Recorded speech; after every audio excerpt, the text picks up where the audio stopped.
Bismillahirrahmanirrahim. Assalamualaikum warahmatullahi wabarakatuh. Salam sejahtera untuk kita semua. Terima kasih untuk kehadirannya rekan-rekan semua, terutama rekan-rekan mahasiswa. Hadir juga ada beberapa petinggi dari universitas, dari ITB dan juga ITS, dan mungkin kita akan sempat berdiskusi jika sempat. Saya izin perkenalkan pembicara dulu untuk hari ini. Terima kasih banyak. Yang pertama untuk Mas Deka, selaku Wakil Kepala Bidang Strategi MSIB, terima kasih banyak untuk kesediaannya untuk berbagi dengan kita semua terkait program studi independen dan juga kegiatan yang ada di Kampus Merdeka. And I would like to introduce to you all our honor guest, Mr. Sutikno Wirogo from ANSYS Incorporations, United States.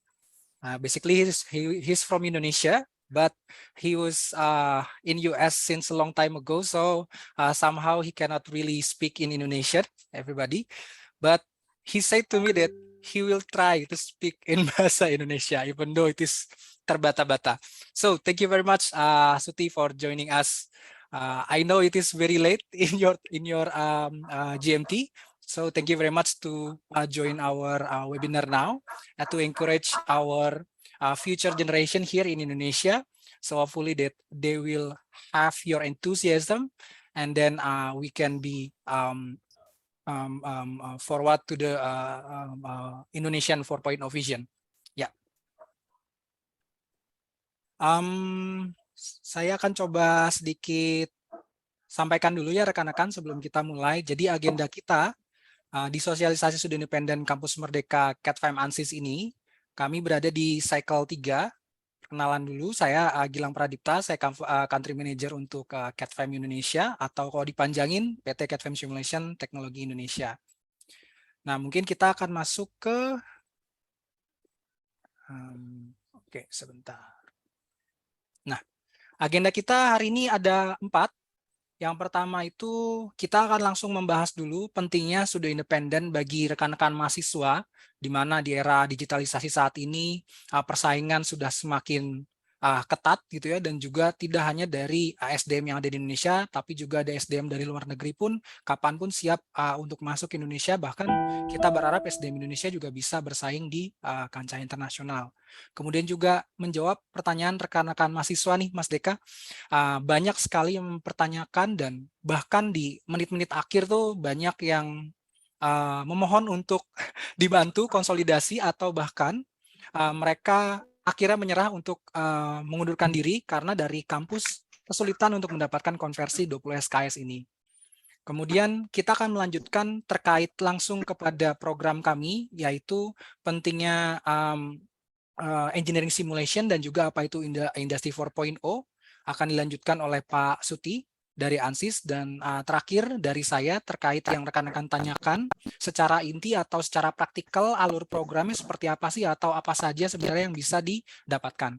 Walaupun kami sudah menjelaskannya di web Kampus Merdeka, namun masih banyak sekali rekan-rekan yang kebingungan kemudian kembali bertanya.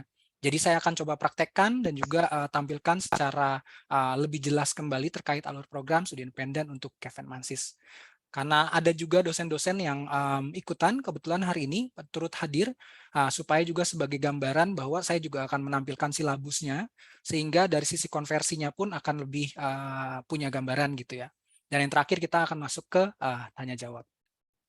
Kita akan langsung masuk ke yang pertama untuk mempersingkat waktu rekan-rekan, walaupun sebenarnya masih banyak yang informasi ke saya barusan via WhatsApp, mohon ditunggu sekitar 5 menit, namun kita juga menghargai untuk rekan-rekan yang tepat waktu, sehingga untuk selanjutnya kita akan coba lanjutkan. Saya lihat juga di layar hadir ada Pak Harmen dari Unila nih, terima kasih sudah hadir juga. Nanti rekan-rekan yang lain yang mungkin terlihat di layar, pada saat saya mungkin tidak share screen, saya akan coba sapa kembali untuk rekan-rekan dosen dan juga para petinggi di universitas. Kita akan coba langsung masuk untuk yang pertama, materi yang menurut saya banyak ditanyakan Mas Deka dan rekan-rekan semua terkait studi independen ini, dan bagaimana sebenarnya sih eligibilitasnya, karena di tengah jalan tuh akhirnya banyak yang tidak eligible, padahal memang sudah dijelaskan gitu di website Kampus Merdeka, cuma mungkin disampaikan secara verbal akan jauh lebih baik lagi. Jadi kami memohon bantuan dari tim MSIB dan diwakili oleh Mas Deka di sini. Terima kasih sekali untuk kesempatannya dan juga waktunya. Dan juga berharap dapat gambaran bagaimana sih terkait konversi 20 SKS yang dari Kemendikbudristek ini. Mungkin waktu dan layar saya langsung persilahkan ke Mas Deka. Terima kasih banyak.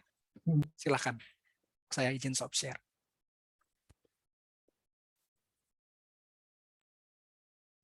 Baik, Assalamualaikum warahmatullahi wabarakatuh. Waalaikumsalam. Ya, salam sejahtera untuk kita semua. Semoga semua dalam keadaan sehat ya. Terima kasih atas waktunya Mas Gilang di sini sudah mengundang kami di sini. Kemudian Pak Sutikno yang saya hormati, seluruh tim Catfirm yang saya hormati. Kemudian Bapak Ibu dosen yang dari perguruan tinggi, mohon izin saya untuk bicara di sini. Kemudian untuk teman-teman semua ya di sini mahasiswa. Sebelum saya mulai ini saya tanya ini berarti ini mahasiswa Indonesia ini yang hadir di sini ini sudah mendaftar di Catfirm atau belum ya? Sudah ada yang mendaftar, ada yang sudah aktif, ada yang masih masuk waiting list Mas Deka. Oke. Karena sudah penuh kotanya dan masih menunggu yang lain gitu ya. Iya, saya lihat dari kuota 500 itu yang mendaftar sudah 800 lebih ya ini ya, luar Betul. biasa. Iya, baik. Luar biasa pada pagi hari ini banyak yang hadir di hari Sabtu ini. Kemudian saya juga mengucapkan nih selamat merayakan 1 Muharram untuk teman-teman yang Muslim juga. Benar. Yang merayakan. Iya, tadi melihat video dari Catfirm tadi saya agak teringat memori dulu sekitar lebih dari 15 tahun yang lalu saya skripsi menggunakan salah satu aplikasi dari ANSYS ternyata. Waktu itu saya kurang tahu kalau ini dari ANSYS, itu Fluent ya, aplikasi Fluent. Ya. Iya, untuk mensimulasikan mekanika fluida waktu itu untuk merancang sebuah device itu. Jadi saya senang sekali bisa bertemu Mas Gilang dan teman-teman dari Catfirm ini memang dulu membantu saya untuk lulus dari jurusan Teknik Fisika UGM dulu, gitu dengan aplikasinya. Oke, untuk yang tadi disampaikan, jadi waktu saya berarti sampai jam berapa Mas? 15 menit Mas sampai setengah 11. Boleh Mas lebih-lebih dikit. Kayaknya lebih banyak nanti tanya jawabnya saja. Gitu. Jadi izinkan saya untuk menyampaikan sedikit, saya akan percepat nanti.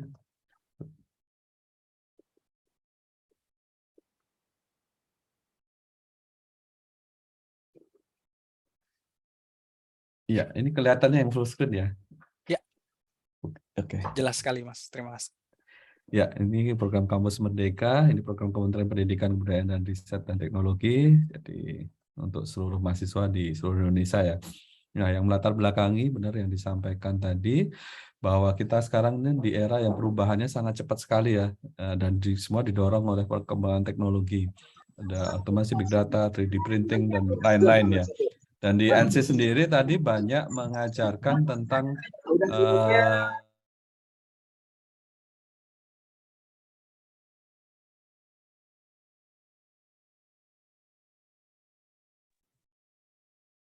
maaf Mas Deka, ya. Tadi sempat di mute dulu.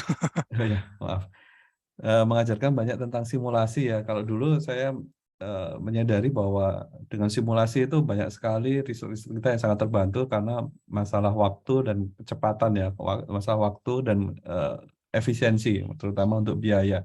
Sangat membantu, bahkan sekarang eranya bahkan sudah ada 3D printing. Dari simulasi yang dulu punya kekurangan itu tidak bisa diindra, karena dengan 3D printing itu bisa diindra. Jadi ini memang skill-skill di bidang modeling ini jelas sangat membantu dalam perkembangan teknologi, riset, dan lain-lain. Apalagi sekarang ditambah lagi ada 3D printing. Menurut saya ini salah satu skill yang sangat penting yang akan diajarkan di Catfirm dan ANSYS ini untuk adik-adik mahasiswa supaya nanti perkembangan teknologi di Indonesia lebih cepat lagi ya.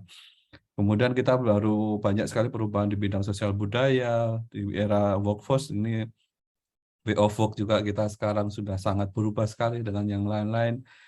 Dan juga lulusan perguruan tinggi itu dituntut untuk lebih concern dengan isu-isu lingkungan, dan dengan aplikasi-aplikasi yang modeling dan simulasi ini jelas lebih ramah lingkungan ya, karena tidak ada waste gitu di situ.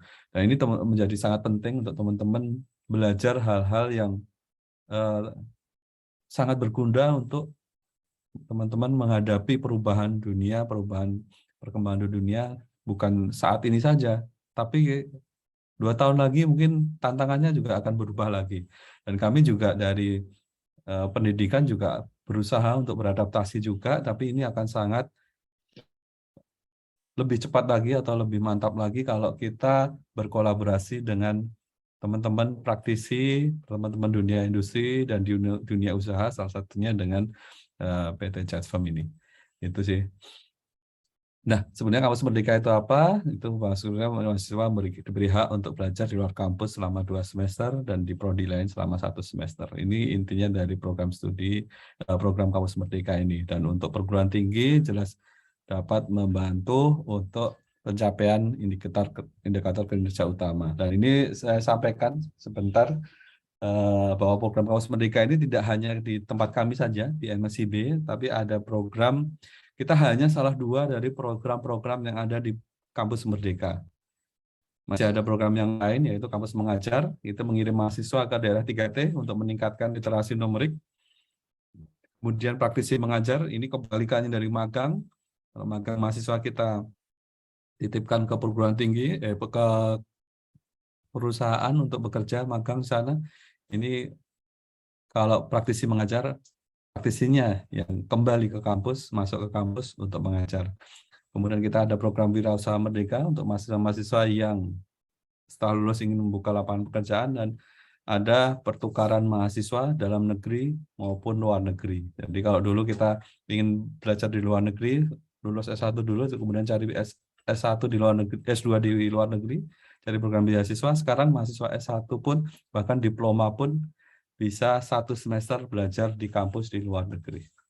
Ini adalah program Kampus Merdeka. Di 2021, kita setengah tahun, di 2021 kita berjalan, ada 50.000 mahasiswa yang kita wadahi. Nah, kemudian kita masuk ke program magang dan studi independen bersertifikat. Ini secara saya melaporkan dulu ini ke Bapak Ibu dosen di sini, kemudian ke Pak Suti dan Mas Gilang juga, teman-teman semua, bahwa di batch kita akan mulai batch 3 ya. Dari batch 1 kita ada 127 mitra yang bekerja sama. Ada 1.800 proyek yang dikerjakan oleh mahasiswa dan kita bisa menyerap hampir 13.000 mahasiswa. Sekitar 12.990 berapa gitu. Kemudian di batch kedua, di yang baru saja selesai ini, di akhir Juli ini, itu kita ada 152 mitra, dan untuk jumlah mahasiswa yang kita wadahi dalam program magang dan studi independen itu naik 2 kali lipat menjadi hampir 25.000 mahasiswa. Nah, ini semua berkat kerjasama yang dan kerja kerasnya dari mitra-mitra studi independen atau mitra-mitra magang yang menyediakan tempat-tempat untuk magang dan menyediakan tempat-tempat untuk melakukan studi independen. Nah, ini kami mengucapkan terima kasih pada para mitra, salah satunya di sini Chatform yang menyediakan bekerja keras ya, untuk menyediakan program ini untuk teman-teman mahasiswa semua. Dan di batch ketiga ini, yang sekarang mau kita mulai ini kita ada 220, hampir 225 mitra. Jadi menambah 100 lagi. Ini terima kasih atas kepercayaannya para mitra. Ini 225 mitra. Kemudian kita membuka posisi itu sampai hampir 36.000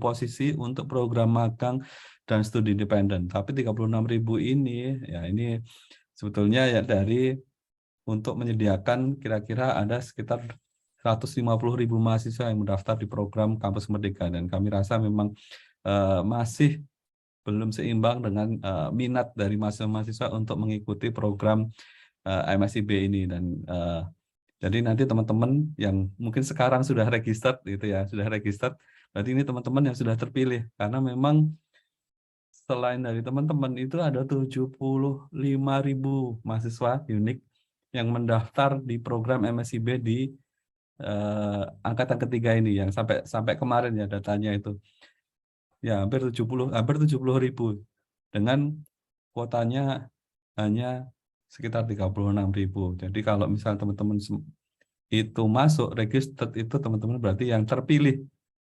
Berarti yang terpilih dan ada puluhan ribu mahasiswa yang lain yang ingin ikut di program magang dan studi independen ini tapi tidak terpilih. Itu yang perlu catatan. Dan di sini tentu ilmu yang akan didapatkan itu jelas ya. Yang kita sasar utama mahasiswa, tujuan utama itu masih belajar. Walaupun kalau magang juga ada tugas keduanya yaitu bekerja juga ya. Bekerja memenuhi target-target dari perusahaan. Kalau di sini ada target-target capaian pembelajaran di studi independen.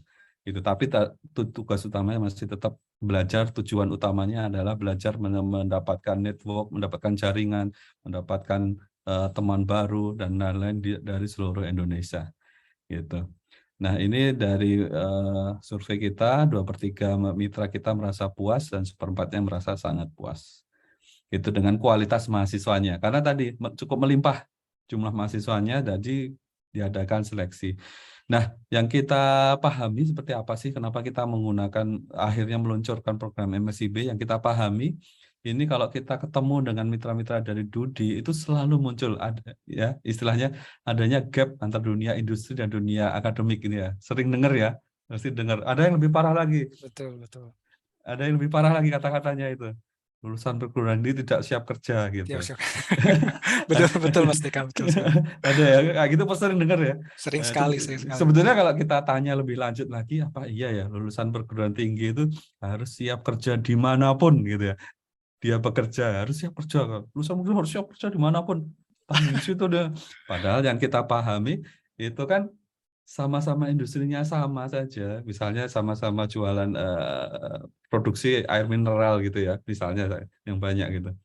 Itu menggunakan teknologinya beda ya. Satu menggunakan teknologi dari Jerman ya, satu menggunakan teknologi dari Jepang, satu lagi menggunakan teknologi dari mungkin Amerika, satu lagi dari China, dari Tiongkok gitu. Secara tools atau fisiknya aja udah berbeda teknologinya. Belum lagi way of work-nya, cara kerjanya juga berbeda. Ada ya perusahaan dari menggunakan cara kerja apa misalnya dari Jepang yang terkenal Toyota, ada dan lain-lain banyak sekali. Belum lagi secara culture, company culture-nya. Budaya kerjanya juga berbeda. Cara kerjanya berbeda, budaya kerjanya pun berbeda. Nggak mungkin kita bisa fit mahasiswa itu kalau tidak dari pengguna lulusan perguruan tinggi untuk mengenalkan dulu ini.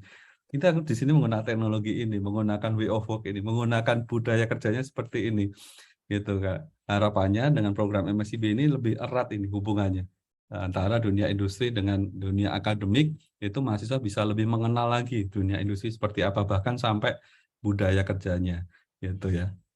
Budaya ini sama nggak sih sama aku? Aku ini orangnya suka bercanda gitu ya, orangnya periang gitu, tapi masuk perusahaan yang benar-benar sangat serius, menganalisa datanya sangat lengkap gitu, maka dia mungkin nggak akan cocok, nggak akan betah kerja di situ. Itu karena budaya kerjanya di sana serius, tidak boleh melakukan ada kesalahan dan lain-lain.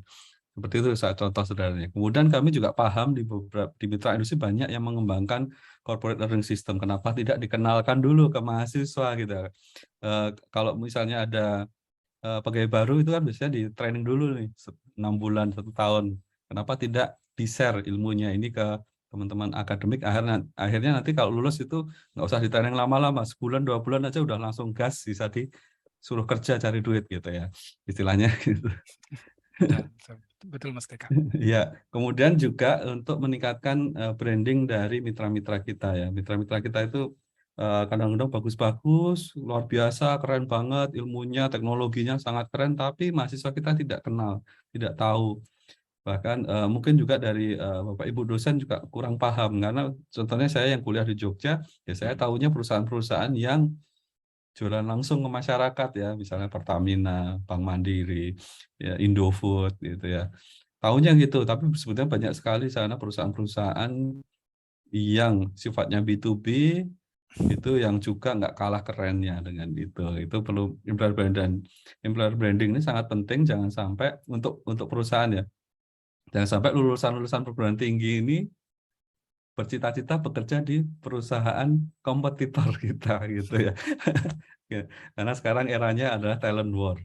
Itu. Jadi gimana caranya mahasiswa lulusan terbaik yang cocok untuk kerja itu nanti jatuh cinta dan bercita-cita untuk bekerja di perusahaan-perusahaan yang sesuai tadi. Oh, ini perusahaan ini visi sosialnya keren banget ini. Aku punya jiwa sosial tinggi, aku kayaknya cocok kalau kerja di sana. Aku bakal betah di sana gitu. Harapannya seperti itu. Yep. Itu itulah maksudnya. Kalau tujuan akhirnya jelas meningkatkan employability di program MSIB ini.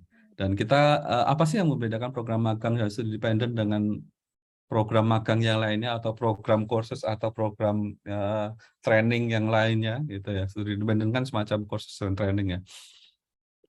Nah, bedanya adalah kita ada 4 kriteria. Jadi tadi ada 225 mitra itu kita dapat dari sekitar hampir 1.000 mitra yang mendaftar ya. Jadi akhirnya yang benar-benar menjadi mitra itu ada 25. Kita ada beberapa kriteria untuk mendapatkan mitra, yaitu adanya real project collaboration, yaitu mitra-mitra di MSIB ini kita minta untuk mengirim proposal dulu, kita lihat, dan kita harapkan di situ ada real project-nya yang akan dikerjakan mahasiswa, karena project based learning itu menurut kami sangat efektif karena waktunya sangat singkat ya, hanya 1 semester untuk teman-teman mahasiswa bisa mempelajari ilmu-ilmu yang benar-benar baru, mungkin ya baru kenal, baru tahu di situ. Misalnya belajar tentang blockchain, misalnya belajar tentang data analis, atau misalnya bahkan mahasiswanya yang bukan dari jurusan yang dari teknik itu, tapi disuruh pengen belajar tentang blockchain gitu. Jadi project based learning, apa sih projectnya, seperti apa yang akan dikerjakan mahasiswa. Jadi mahasiswa itu bukan belajar untuk ini, belajar kamu untuk kita terapkan di 2 tahun lagi atau 3 tahun, 1 tahun lagi atau 2. Tapi benar-benar mereka, ayo kita bikin project menggunakan ini. Kalau kamu belajar maka bisa langsung dipraktekkan, belajar praktek, bahkan praktek belum masalah belajar lagi gitu. Akhirnya jadi ada project. Kalau di program magang, projectnya itu adalah hal-hal yang sesuai dengan kepentingan bisnis dari perusahaan ya, proyek-proyek yang meningkatkan brand awareness dari perusahaan, melakukan proyek digitalisasi di perusahaan, dan lain-lain. Tapi untuk studi independen ini harapannya nanti teman-teman juga ada proyeknya yang memberikan impact langsung ke masyarakat gitu ya, atau ke komunitasnya gitu. Ada proyek-proyek realnya, misalnya kemarin ada yang sekolah impor itu mengajarkan mahasiswa untuk bagaimana, sekolah ekspor mengajarkan mengekspor produknya, maka dia mencari produk-produk di desanya atau di kotanya masing-masing untuk bisa diekspor ke luar negeri gitu. Atau belajar programming, nanti dia membuatkan portal pariwisata untuk desanya atau kotanya, nanti begitu dia selesai studi independen, itu proyeknya portal pariwisatanya sudah jadi dan diserahkan ke komunitas pariwisata atau ke Pemda di mana dia berdomisili. Itu sih, jadi teman-teman nanti harus ada proyeknya. Kemudian dengan proyek ini berjalan, nanti akan ada proses mentoring ya. Jadi selain belajar di kelas, selain belajar melalui buku, melalui LMS, itu nanti teman-teman akan didampingi oleh mentor, sehingga dalam mengerjakan proyek itu ada yang mendampingi. Kalau misalnya ada kendala, minimal ada yang membantu bagaimana cara mengatasinya atau bagaimana menemukan solusinya, itu ada mentornya yang akan mendampingi. Nah, kemudian yang ketiga, itu yang tadi ditanyakan, ada namanya konversi SKS. Jadi menyelesaikan permasalahan waktu ya. Kalau dulu kita mahasiswa magang itu harus cari-cari waktu di sela kuliahnya atau di sela liburan antar semester, ini bisa fokus untuk magang atau studi independen 1 semester tidak disambi kuliah, karena nanti selama kegiatannya selama 1 semester itu akan dikonversi menjadi 20 SKS maksimal. Syaratnya apa untuk bisa dikonversi maksimal ke sampai 20 SKS? Tadi dari proposalnya sudah kita lihat. Ini kegiatannya atau activity-nya itu sampai 900 jam nggak gitu. Ini hasil konsolidasi dengan Bapak Ibu dosen, kalau bisa maksimal dikonversi menjadi 12 SKS itu harus 90 jam activity. Activity-nya itu bukan berarti nanti dari CAT-FORM yang akan mendampingi terus ngajari selama 900 jam, enggak. Tapi ada juga tugas mandiri, tugas terstruktur, dan lain-lain. Itu kalau semuanya di total itu ada 900 jam atau sekitar kalau 5 hari seminggu, 8 jam itu sekitar 5 bulan. Kalau lebih dari 8 jam, misalnya Sabtu Minggu bisa nggak nyampe 5 bulan gitu ya. Kemudian yang kedua, itu pada saat mitra itu menyampaikan proposal, itu ada namanya learning outcome. Learning outcome-nya itu harus jelas. Ini sudah kita lihat semua learning outcome-nya. Ada lebih dari 5 learning outcome kalau bisa, gitu ya. Sehingga nanti dari learning outcome ini nanti kita bisa menilai. Jadi targetkan mahasiswa kalau mengikuti studi independen di CAT-FORM selama 5 bulan, maka dia akan menguasai skill-skill ini. Satu misalnya skill tadi modeling, kemudian skill untuk simulasi, kemudian skill untuk melakukan perhitungan modeling, kemudian ada skill juga untuk misalnya tambah juga karena setiap minggu harus presentasi dan lain-lain, skill communication, kemudian skill soft skill juga bisa dimasukkan. Di situ akan dinilai skill-skillnya itu. Ya, ini sudah melalui teman-teman reviewer bahwa program studi independen ini bisa dalam kegiatannya itu bisa mencetak skill-skill tertentu. Ya, sebagai contoh misalnya dia magang sebagai videographer di sebuah perusahaan. Maka dia akan skillnya mungkin skill untuk editing video itu bisa sampai level 4 misalnya setelah 5 bulan. Kemudian skill dia untuk fotografi, kemudian skill dia untuk desain grafis, ataupun skill dia di bidang soft skill akan meningkat. Seperti itu sih. Jadi ini untuk konversi SKS itu yang penting adalah tadi 900 jam, kemudian ada learning-nya dari 900 jam dia ngapain itu bisa terprogram bahwa dengan 900 jam tadi dia akan menguasai skill-skill tertentu. Itu. Nah, kemudian untuk mengantisipasi atau membantu mengadvokasi untuk konversi SKS-nya ini, kita dari program MSIB itu pertama kita akan menyediakan dosen pembimbing lapangan untuk setiap mitra. Dosen pembimbing lapangan itu sekitar 2 atau 3 dosen yang untuk setiap mitra. Tapi yang perlu dicatat adalah ini tiga dosen ini mungkin dari 3 perguruan tinggi ya, padahal kalau mahasiswanya 500 orang bisa aja dari 500 perguruan tinggi, ada kemungkinan seperti itu. Jadi ini akan mendampingi mahasiswa dan nanti akan mengadvokasi atau membantu proses konversi SKS-nya. Kemudian yang kedua, kita juga ada namanya koordinator perguruan tinggi di situ. Jadi nanti teman-teman silahkan menghubungi koordinator perguruan tinggi untuk membantu masalah tentang konversi SKS ini. Kemudian yang ketiga, kita juga akan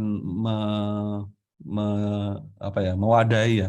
Kita di pekan depan kita akan mewadahi, kita akan adakan pekan konsolidasi. Pekan konsolidasi, berarti nanti semua mitra kita akan kita minta presentasi, nanti teman-teman dari mahasiswa tinggal mengundang Bapak Ibu dosennya saja. Bapak Ibu dosen ini nanti dari mitraku ini akan mempresentasikan program magangnya atau program studi independennya nanti pada jam segini gitu ya. Nanti Bapak Ibu mohon datang, nanti bisa berdiskusi di sana, gitu, menanyakan hal-hal tentang tadi learning outcome, apa saja sih pembelajarannya di sana, gitu. Kita akan ada pekan konsolidasi, gitu. Nah, kalau yang keempat jelas nanti akan ada pengakuan certification bahwa teman-teman sudah mengikuti studi independen dan sudah menguasai skill-skill yang tadi sudah direncanakan di proposal itu tadi. Itu sih sudah ada nilainya. Mungkin seperti itu yang dari program MSIB, penjelasannya sedikit, mohon maaf kalau nanti kalau dilanjutkan di tanya jawab saja. Baik. Terima kasih. Terima kasih banyak Mas Deka. Ya. Saya pribadi lebih banyak tercerahkan juga dari penjelasan. Semoga rekan-rekan mahasiswa yang mungkin banyak sekali bertanya ke mitra, terutama ke saya, dan juga ada admin kami juga yang mungkin banyak ditanya oleh rekan-rekan mahasiswa lebih tergambar gitu ya, atau lebih banyak hal yang terjawab dari presentasi Mas Deka barusan. Kita akan coba kejar waktu, kita coba lanjutkan. Saya coba share screen lagi ya.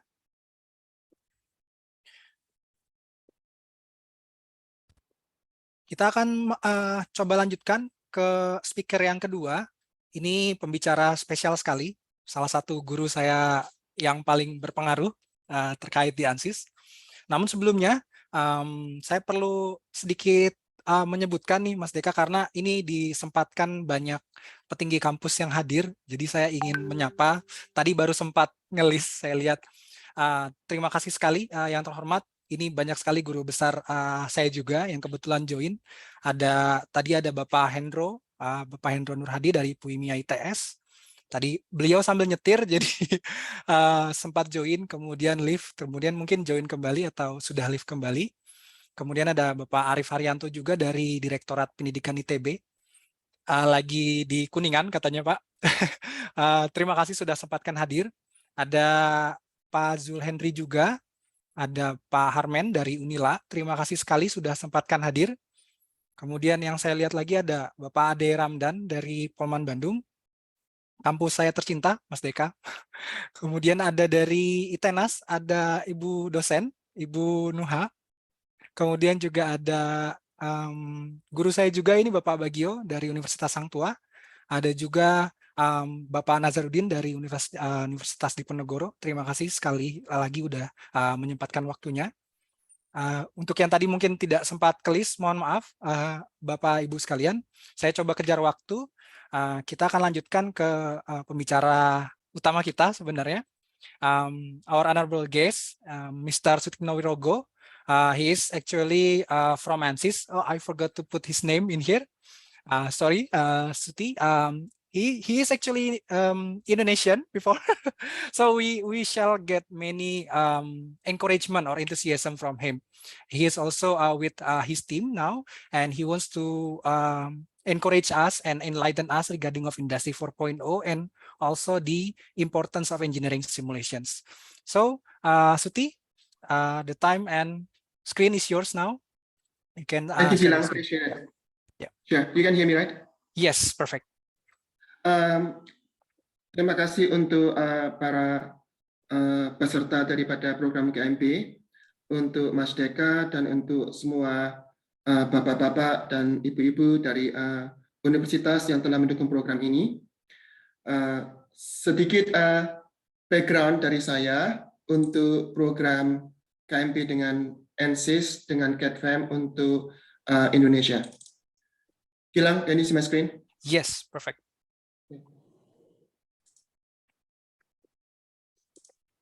Oke, tujuan daripada program ini dari pihak ANSYS adalah untuk membantu Indonesia untuk menuju ke visi Indonesia 4.0. Dan sedikit background dari saya berasal dari Kota Malang, dan saya berada di Malang sampai tahun 86. Kemudian saya melanjutkan pendidikan saya di Iowa State dalam bidang Aerospace Engineering.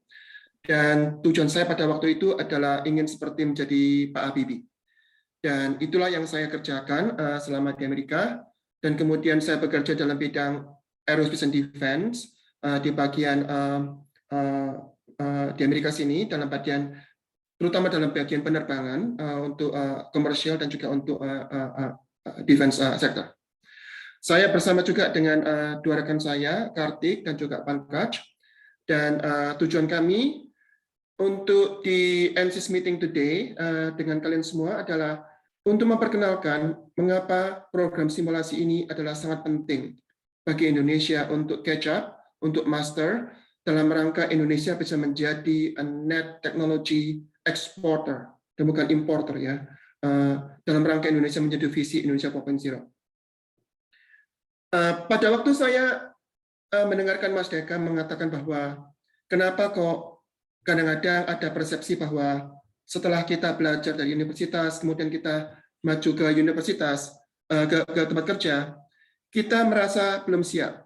Dan seringkali juga banyak komen dari saya lihat sendiri juga banyak orang bekerja fresh out of school, bekerja untuk bagian kita, Saya merasa bahwa orang-orang itu belum siap sebenarnya untuk bekerja. Kenapa sebenarnya hal itu terjadi? Dan kita nggak bisa melihat ya bahwa adalah orang sudah lulus PhD kemudian bisa langsung siap diterjunkan dalam bidang apapun. Itu nggak benar itu.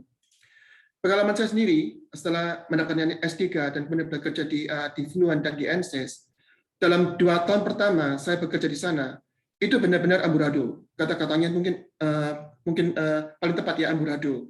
Karena kita kewalahan untuk menerapkan apa yang kita hafalkan, apa yang kita pelajari, itu secara praktis dalam bidang penerapannya, dalam bidang industrial application problem.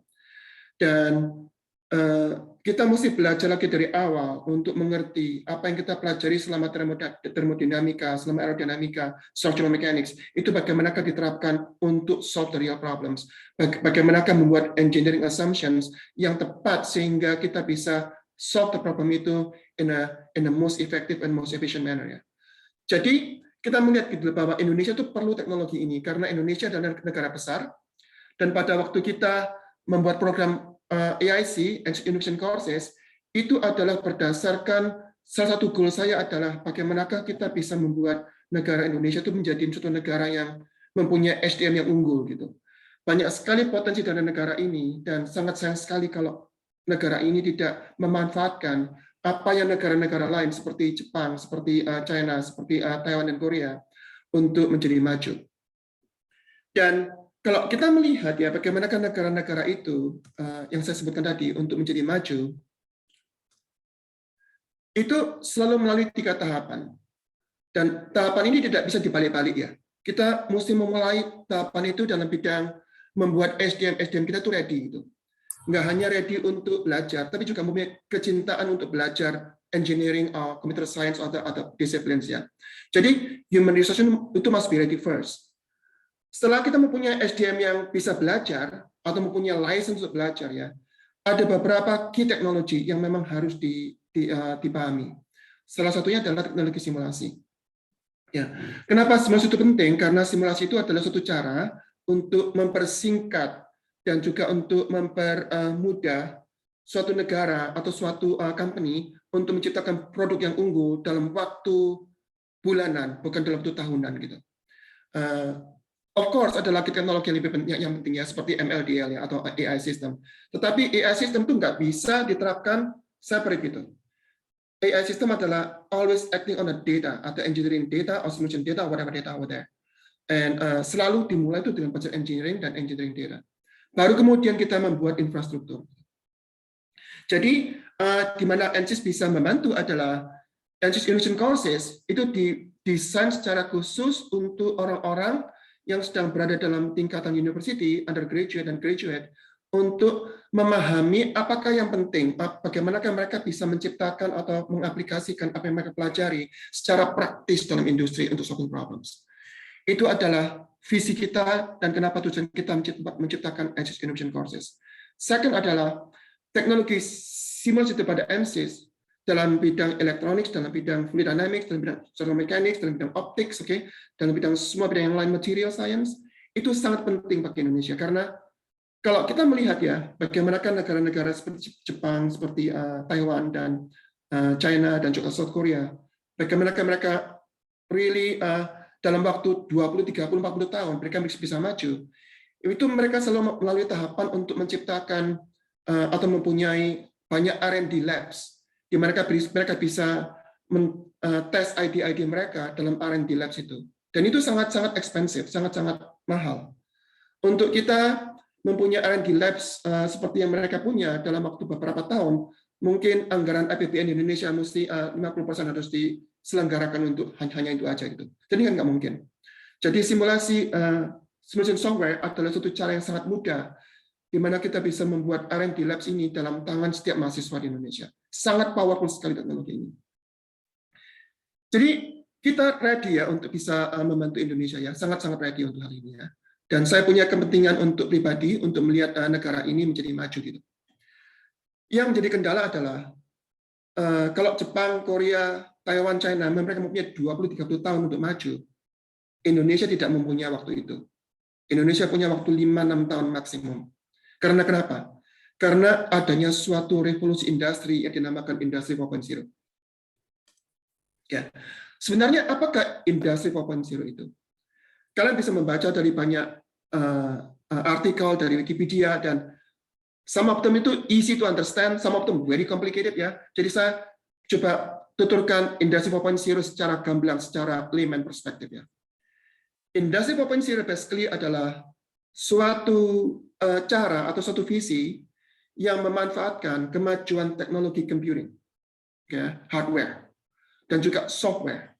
Software ini dalam bidang mungkin Microsoft Products, mungkin dalam bidang clouds, mungkin dalam bidang simulasi, oke, untuk menciptakan atau menyelenggarakan suatu proses untuk create very advanced product and services in a very short time.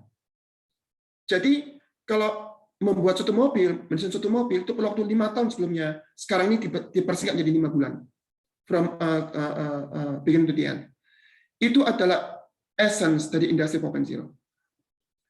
Industri 4.0 ini itu suatu boon, suatu berkat ya bagi negara-negara berkembang seperti Indonesia, seperti Malaysia, seperti Philippines, karena industri 4.0 ini allows those countries ya untuk right away apply. Kalau asal mereka invest di computing power dan di software power here, untuk mereka apply apa semua teknik yang negara-negara maju sedang kerjakan sekarang ini. Jadi ini adalah suatu jembatan yang sangat penting untuk Indonesia untuk bisa menjadi negara teknologi net exporter ya. Dan saya ingin menjelaskan sedikit apa itu ANSYS, dan video ini sangat bagus untuk menyebutkan apa itu ANSYS.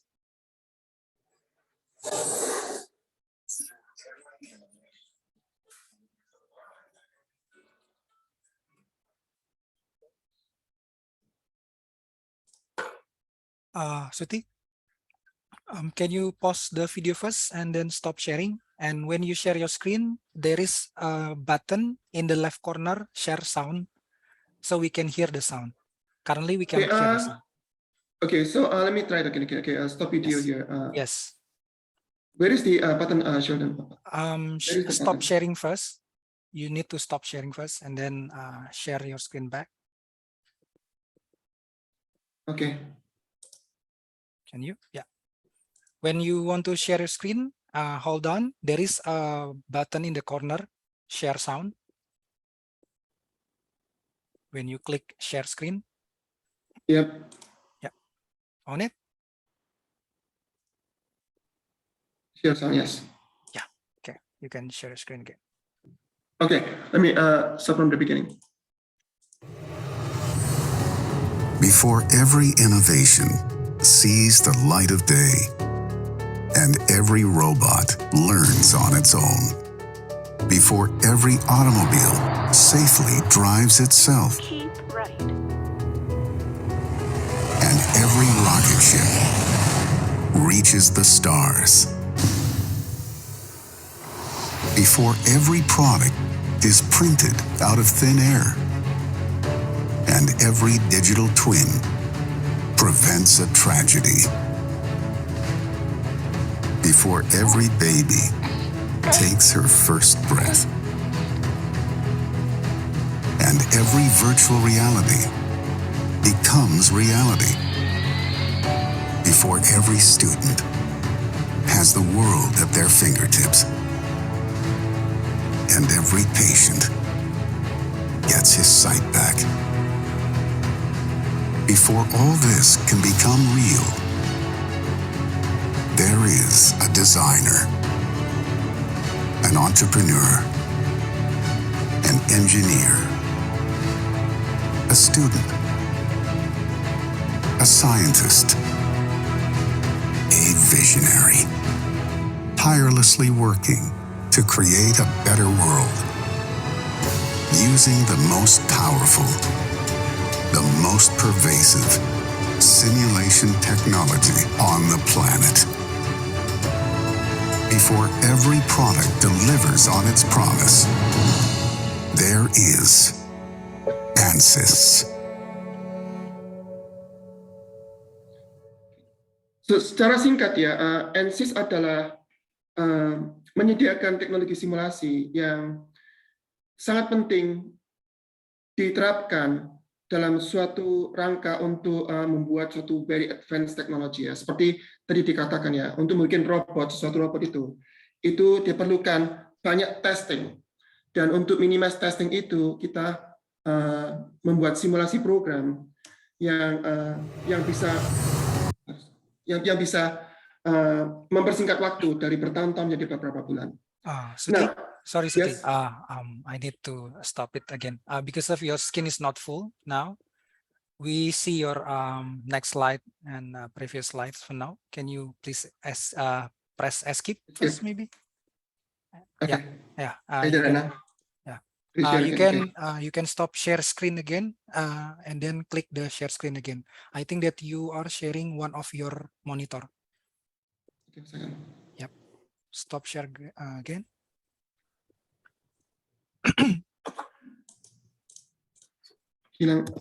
I think give me a minute. Yeah, no problem. Ada pertanyaan nggak so far ini selama saya? Nah, silakan. Ada yang mau bertanya? Silakan di unmute 1 atau 2 orang.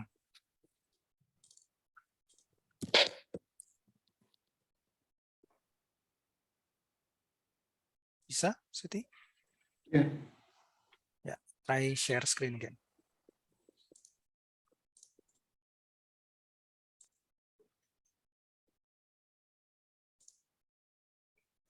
Ya, ada pertanyaan so far ini? Ada pertanyaan namun terkait teknis di MSIB atau di Studi Independen Kampus Merdeka. Mungkin nanti bisa kita minta bantuan dari Mas Deka setelah ini, Suti. Oke. Jadi seringkali yang menjadi pertanyaan ya untuk para student yang belajar simulasi, apakah sebenarnya simulasi itu bagaimana cara menerapkannya ya? Dan saya bikin satu example sini, ini tentang STAN. Ya, STAN adalah suatu device yang diperlukan untuk membuat suatu sumbatan menjadi lapang ya. Dan STAN adalah suatu device yang sangat susah untuk didesain. Kalian bisa melihat screen saya nggak? Bisa ya? Ya.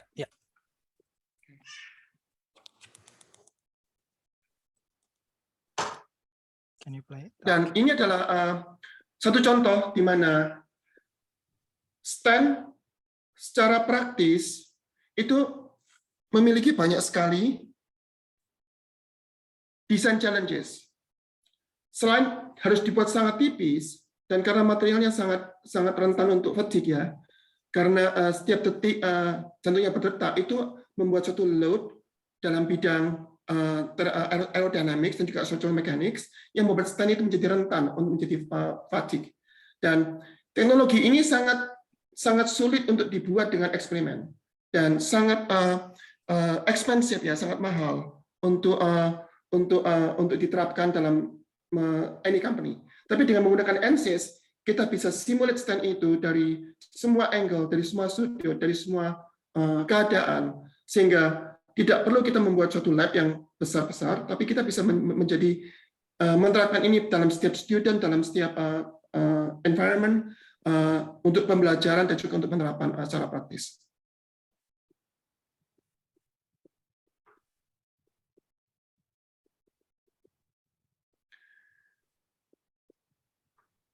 Oke. Banyak sekali example daripada CFD ataupun virtual mechanics yang kita bakalan terapkan dalam program KMP ini, dan silakan untuk para rekan-rekan untuk menghubungi ANSYS atau CADFM ya untuk pertanyaan-pertanyaan lebih lanjut. Gilang, I think we are running out of time. Okay, so let me just yes, no problem. Yeah, just continue. Yes, please. Okay, so terima kasih untuk Kampus Merdeka Team yang sudah memberikan kesempatan untuk ANSYS dan CADFM untuk menjadi partisipasi di program ini. Terima kasih juga untuk para rektor dan dosen partisipasi program KMP, dan juga salam untuk semua mahasiswa. Saya menjadikan program ini sebagai suatu tujuan saya untuk membantu Indonesia, dan kita mau bekerja bersama dengan CADFM dan KMP untuk mewujudkan SDM unggul untuk membantu visi Indonesia 4.0. Terima kasih. Terima kasih banyak, Pak Suti. Ada yang raise hand, Pak Suti dari Undip. dosen dari Undip. Ya. Silakan Ya. Pak Nazarudin. Terima kasih banyak sudah menyempatkan join. Baik, terima kasih Mas Ramadan. Mas Ramadan ini saya pikir bukan Mas Gilang ya, apa namanya. Memang Agak kita kalau beda. digabungkan jadi Gilang Ramadan kok Pak. Oke, terima kasih Mas.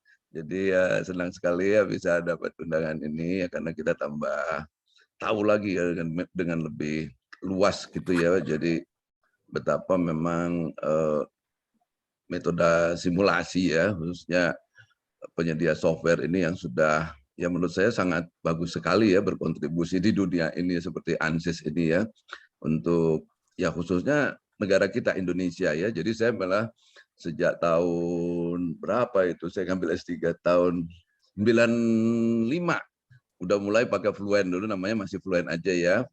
Nah, jadi sampai sekarang saya terus pakai begitu. Jadi memang ini ya program atau metode simulasi atau metode numerik ya kita katakan, itu merupakan salah satu apa ya, cara negara kita ini kalau mau maju dengan menghasilkan teknologi-teknologi. Karena kita lihat di kampus itu, waduh, kalau kita mengandalkan eksperimen, ya bisa dicek sendirilah peralatannya, kayak di lab saya sendiri gitu, minta alat itu susah banget, sehingga saya harus beli sendiri, begitu kan. Nah, tapi kita bisa bayangkan kalau secara pribadi kita membeli alat-alat ukur ya untuk eksperimen kan mahal sekali, akhirnya nggak mampu kan. Nah, sehingga memang ini harusnya bukan hanya kepada dosen di bagian bawah atau mahasiswa, tapi ke rektor-rektor itu coba dikumpulin Mas Gilang, nah, kasih presentasi seperti Pak Swirogo tadi ya, dengan lebih ini lagi komprehensif begitu ya. Siap. Agar mereka itu tahu dan ini perlu gitu, sehingga menganggarkan dana untuk membeli software maupun hardware pendukung itu nggak ragu-ragu begitu kan. Nah, jadi di sini saya mau tanya sama Pak Swirogo tadi dari ANSYS, itu kira-kira ya, karena saya coba-coba untuk menampilkan hasil, misalnya saya coba sayap pesawat begitu ya sama bodinya begitu di simulasi sudah dapat, lalu saya animasikan atau saya lihat patch line-nya, itu dia kok lambat, putus-putus karena banyak dia pakai ini kan, gridnya kan banyak. Ya. Saya pakai lebih dari 10 juta gitu kan. Nah, ini sebenarnya selain software, kalau software saya sudah tahu, kita sudah tahu harganya kurang lebih berapa begitu kan. Nah, ini apalagi nih yang kita perlukan, sehingga misalnya kalau universitas saya mau beli gitu yang agak komplit ya, misalnya untuk 25 apa istilahnya kemarin Mas Gilang, kalau komputer bisa pakai dan ada servernya kan. Ya. Gitu. HPC ya. Nah, terus hardware-nya supaya bisa kita melihat hasil dengan ya seperti tadi yang ditampilkan itu ya, bisa dia bergerak dengan seperti real-nya itu. Kira-kira tuh kami harus punya duit berapa sih sebenarnya gitu ya untuk menganggarkan itu? Apakah misalnya dengan HPC itu cukup 25 miliar kah, atau harus lebih banyak dari itu kan? Nah, mungkin bisa diberikan sedikit gambaran sehingga kalau kami nanti bicara dengan dekan atau rektor itu punya ada gambarannya gitu ya. Kalau kemarin saya tanya Mas Gilang beli sendiri 1,5 miliar, saya punya duit. Gitu ya. Ya, terima kasih ya Mas ya. Mungkin bisa diberi gambaran aja lah gitu. Kira-kira hardware sama software-nya, terutama software-nya itu apa saja, supaya bisa nampilin seperti yang tadi ditampilkan itu dengan enak kita melihatnya ya Pak Swirogo ya. Terima kasih, gitu dulu Pak. Assalamualaikum. Terima kasih. Waalaikumsalam warahmatullahi wabarakatuh. Makasih Pak Nazarudin. Silakan Pak Suti. Saya dibantu. Terima kasih Pak Nazarudin ya untuk bisa membantu mencerahkan kenapa program simulasi itu penting ya. Karena ini merupakan leap of faith dan juga leapfrogging ya, beberapa zaman, beberapa dekade, sehingga kita tidak perlu mempunyai banyak-banyak lab, banyak-banyak equipment ya. Semuanya ada di komputer sekarang ini. Apa yang Pak Nazarudin tanyakan itu sangat-sangat penting sebenarnya. Karena pada waktu kita bekerja dengan para komersial industri di Amerika Serikat juga di Europe ya, itu mereka juga punya pertanyaan yang sama. Jawaban saya adalah begini. Kalau simulasi itu dilakukan setiap hari dan setiap jam ya, dan ada pipeline of simulation work di mana bisa running 24 hours all the time ya. Jadi sangat mungkin ya untuk company besar itu sangat mungkin. Itu memang lebih worthwhile ya, lebih apa ya? Lebih bermanfaat kalau membuat atau membeli hardware peranti keras itu secara langsung. Pasti cheaper pasti. Tetapi kalau menurut apa yang saya lihat dalam company-company yang medium size, even di Amerika sini, itu sangat mahal. Dan nggak hanya cost untuk hardware, juga cost untuk maintenance-nya semua, itu cost listriknya semua itu sangat-sangat mahal. Dan saya lebih recommend kalau kalau kalian itu pakai cloud-based system. Dan kalian bisa membuat cloud-based system beli dari Ansys. Kalau itu mungkin juga mahal ya, tapi juga bisa kalian buy software-nya sendiri, kemudian kalian juga bisa untuk kerjasama dengan Microsoft sendiri atau dengan Amazon atau dengan Google and install software itu di cloud itu sendiri. Jadi saya rasa itu tergantung pada berapa banyak simulasi yang Pak Nasruddin ingin lakukan. Most of the time ya, saya rasa mempunyai banyak desktop yang cukup canggih, mungkin sekitar 16 GB RAM ya, dan mungkin 8 sampai 12 core. Untuk most of the time ya, itu sufficient, itu cukup gitu. Tapi kalau memang membuat 50 juta grid ya, atau 1 juta grid, itu memang nggak cukup. Itu memang bakalan lama. Untuk keadaan seperti itu, lebih cost effective kalau kita pakai Microsoft Cloud atau Google Cloud gitu. Dan saya sarankan untuk seperti itu, karena itu untuk investasi beberapa miliar ya untuk hardware saja itu sangat susah, ya kan? Jadi itu jawaban saya, Pak. Ya. Semoga cuma cukup kalau- sedikit jawab. Gimana Pak Nazar? Silakan. Jadi kalau cloud-nya ini saya juga pernah coba Pak Virogo ya. Jadi mula-mula secara umum saya coba menghubungi Amazon, ada software lain begitu kan. Ya. Tapi dari rumah saya sudah bikin itu, saya rubah bandwidth-nya jadi 100 Mbps begitu kan. Waktu saya supaya lancar begitu kan. Iya. Terus saya daftar di sana, terus saya mau coba tuh nggak bisa pakai Amazon ya. Nah terus saya coba daftar ke Ansys, ada cloud di situ kan, computing. Iya. Itu juga nggak mau nyambung, itu apa lagi masalahnya? Saya tanya sama Mas Gilang, katanya kalau pakai cloud itu kok tetap agak lama juga gitu dibanding kita simulasi pakai komputer sendiri di tempat kita ya, nggak cloud gitu. Jadi kalau misalnya cloud itu, kalau Mas Wirogo bisa jelaskan sedikit itu bisa seperti berapa core sih ya kalau kita pakai cloud itu ya? Bisa nggak sampai misalnya 32 core gitu ya? Gitu Mas. Bisa sampai 1000, 2000, tergantung arrangementnya gimana. Dan pada waktu Pak Nazarudin mencoba cloud-nya Ansys, itu software-nya pakai software yang mana Pak ya? Pakai software Fluent. yang Fluent ya? Fluent. Oke. Fluent ini kemudian pakai student version atau pakai commercial versions? Waktu itu enggak, jadi belum sempat connect begitu kan. Iya. Nah, cuma di kitanya ada Fluent yang itu kan, yang untuk student version. Yes. Tapi saya juga pernah lewat HPE, karena ada kerjasama dengan HPE di Jakarta. Waktu itu kita mau pengadaan ini juga ya, HPC-nya. Nah, mereka minta ini langsung kan, trial version ke Ansys. Nah, ke Ansys, lalu saya dihubungin dengan Ansys-nya, saya lupa namanya tuh, tapi orang sana ya, orang Amerika itu. Iya. Nah, itu nggak jalan-jalan juga gitu loh. Oke. Terus kemarin saya minta sama Mas Gilang, gimana ini sih gimana? Terus saya daftar ke Mas Gilang, tapi juga belum ada tindak lanjut gitu kan. Saya pengen coba itu. Oke. Begini Pak Nazarudin ya, saya nanti berikan email saya ke Pak Nazarudin dan juga semua yang berkepentingan boleh menghubungi saya langsung ya. Oke. Bisa berbicara bahasa Indonesia, saya senang berbicara bahasa Indonesia kalau bisa memungkinkan. Oke. Dan saya adalah kepala bagian Ansys untuk all technical support dan innovation project ya. Jadi saya bisa langsung deploy tim saya untuk berhubungan dengan Bapak langsung. Mungkin itu karena ada kelalaian dari pihak kami tidak follow up. Jadi saya minta maaf, dan kalau saya jadikan action item untuk saya follow up dengan Bapak. Nanti saya kasihkan email address saya. Langsung hubungi saya Pak. Oke, terima kasih Pak. Baik. Terima kasih Pak Nazarudin, Pak Suti. Kita coba kembali ke agenda utama. Terima kasih sekali untuk diskusinya, sangat mencerahkan Pak Suti dan Pak Nazarudin. Hanya saja memang kita menerima banyak sekali pertanyaan sebenarnya ini terkait masalah eligibilitas mahasiswa. Mungkin sebelum saya masuk ke agenda saya, mungkin kita bisa sedikit tanya jawab dulu dengan Mas Deka ya. Mungkin karena jadwal kita sampai jam 11, takutnya Mas Deka ada acara lain. Kita coba tanya jawab sedikit dulu Mas Deka, boleh ya? Karena banyak sekali pertanyaan dari rekan-rekan yang menanyakan terkait eligibilitas mereka. Contoh, ada pertanyaan ketika mereka sedang semester akhir dan sebentar lagi yudisium, apakah mereka bisa mendaftar atau eligible karena mereka sangat tertarik. Kemudian juga ada yang bertanya, ini bertanya kenapa private ya rekan-rekan, langsung to everyone saja, tidak usah direct message ke saya supaya rekan-rekan yang lain bisa lihat. Jadi ada juga yang bertanya Mas Deka dengan tema yang sama, tema eligibilitas, mereka sudah tidak memiliki 20 SKS atau sudah semester akhir.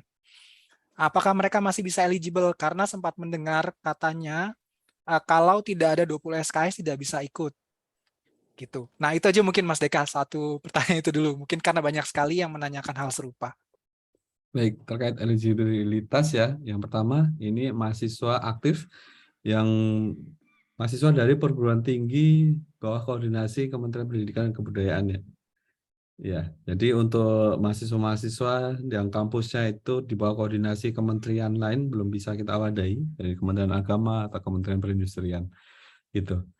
Kemudian yang kedua adalah mahasiswa aktif itu minimal semester 5.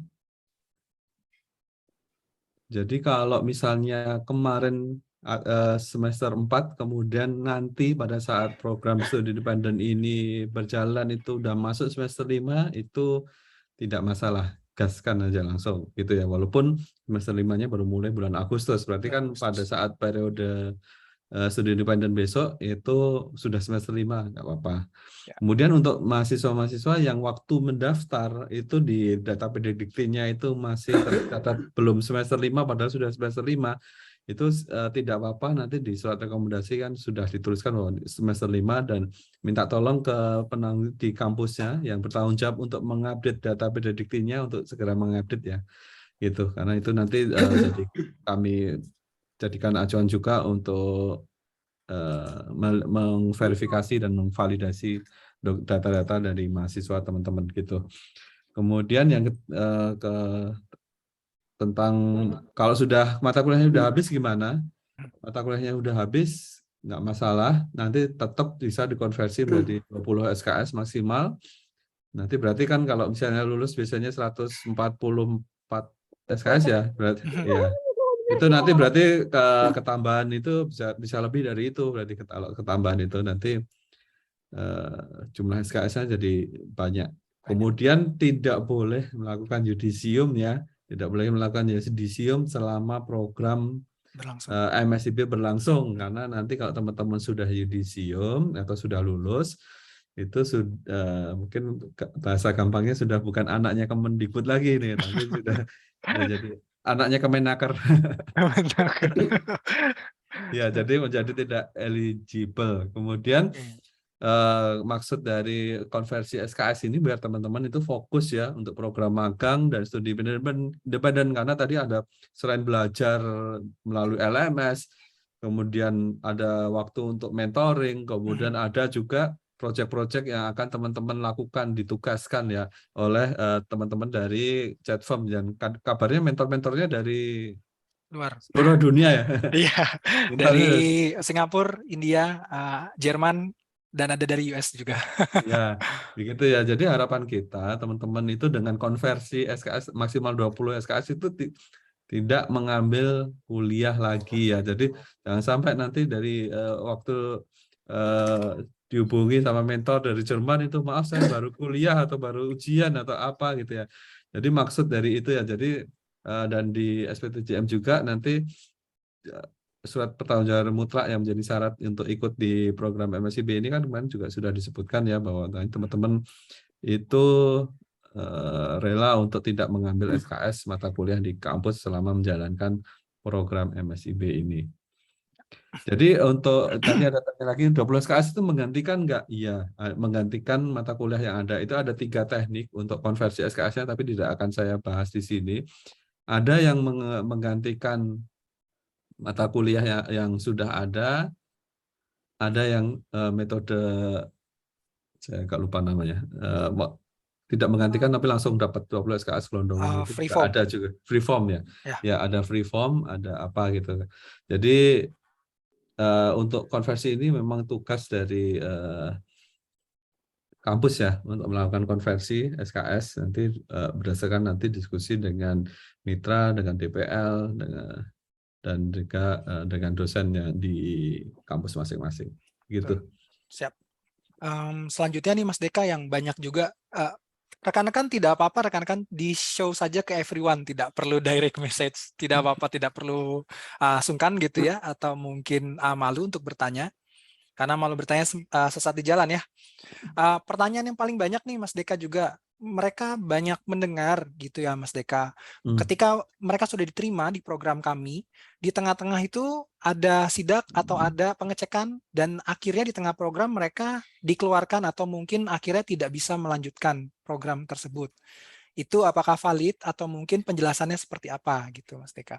Ya, jadi itu enggak ya harusnya, karena untuk di awal kita kan kemarin sudah mensyaratkan ya surat rekomendasi dan surat SPTJM. Kemudian untuk eligibilitasnya sudah kita cek semua. Kalau teman-teman sudah eligible, bukan yang kemarin itu akhirnya kita drop itu, ternyata setelah kita cek itu tuh ada ternyata yang mahasiswa S2, padahal S2 kita tidak termasuk ya. Jadi hanya diploma S1. 2, diploma 3 dan S1 saja yang eligible untuk ikut di program ini.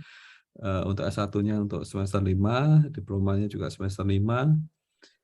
Tolong dicek lagi nanti. Kalau saya nggak salah ingat yang diploma itu semester 3 atau berapa gitu, saya agak lupa. Diploma 2 itu semester 3, diploma 3 ya. itu semester 4 dan 5 ya. 5, Kalau D4 semester 5. Semester 5 D4 dan S1 itu semester 5. Ya, nanti dicek lagi di sana. Kemudian itu tadi tidak boleh belum lulus gitu ya, belum lulus. Nah, itu kalau kemarin memang terjadi seperti itu tuh ternyata setelah dicek misalnya sudah yudisium. Atau ternyata mahasiswa S2 gitu. Itu mahasiswa S2 memang belum bisa kita wadahi karena S2 itu kan hanya 2 tahun ya. Kalau 2 tahunnya kita ambil 1 semester untuk program MSIB, tinggal 1,5 nanti habis. Gitu. Oke. Ya. Ada yang bertanya juga terkait benefit program studi independen. Tadi sudah dijelaskan oleh Mas Deka di awal, mungkin tadi telat hadirnya, nanti mungkin bisa lihat versi recordingnya. Ya, kalau yang ditanyakan benefit itu bantuan biaya hidup untuk studi independen tidak ada. Tidak ada. Baru saya mau tanyakan ini, baru muncul pas sekali. Jadi ada yang bertanya juga, apakah ada uang saku atau bantuan biaya hidup di studi independen? Jawabannya tidak ya untuk di batch 3 ini. Kecuali di magang Merdeka ada ya, di magang bersertifikat ada ya. Di magang ada. Untuk kalau bantuan magangnya bantuan biaya hidup untuk yang magangnya di onsite. Gitu. Yang onsite, oke. Ada yang bertanya lagi Mas Deka, saya izin bertanya, kalau semisal konversi SKS di vokasi gimana ya Pak? Soalnya vokasi menggunakan sistem paket dan juga sudah berkomunikasi dengan kepala departemen, hanya dapat dikonversikan 6 SKS. Paling banyak. Terima kasih. Ya, jadi nanti Mas Saktiawan ya, Mas Saktiawan silakan dari kampus mana. Itu nanti bisa ke bagian kemahasiswaan untuk menanyakan koordinator perguruan tinggi untuk program MSIB siapa, nanti minta untuk bisa diajak berdiskusi dengan koordinator perguruan tingginya ya. Gitu. Oke. Nah, ini Mas Zakaria tadi sempat raise hand ya, mohon maaf tadi tidak saya lanjutkan. Pertanyaannya teknis terkait masalah program, apakah ada grid topologi, kemudian model turbulensi, grid convergent, bisa dicek kembali di program kami di web kampus Merdeka, ada rincian kegiatan dan juga silabus, nanti juga akan saya jelaskan. Kemudian saya coba cek lagi, takut ada pertanyaan teknis lagi yang dari Mas Hafiz ini ya. Jadi Mas kalau Hafiz. misalnya di tengah jalan yudisium dan lulus gitu ya, nanti ya kalau ternyata tidak eligible tapi sudah menerima manfaat atau benefit, nanti kita minta untuk mengganti uang tuition fee yang sudah kita bayarkan ke mitra.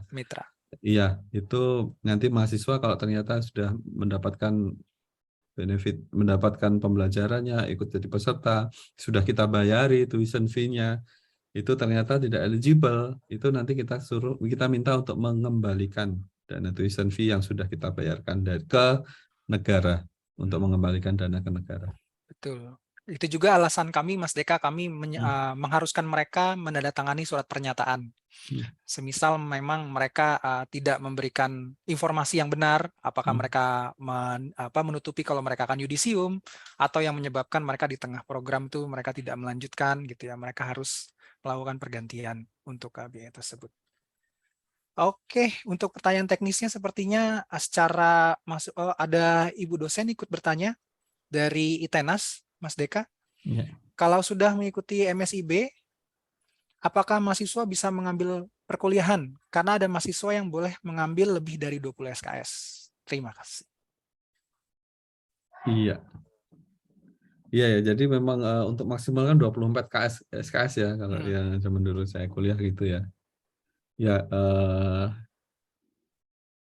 kalau bisa minta izin ke mitra gitu. Kalau terpaksanya memang harus pengen banget itu ngambil 24 SKS, itu kalau dapat izin nggak kalau bisa. Itu sih. Oke, berarti kalau misalkan dari mitra mengizinkan bisa ya, Mas Deka ya?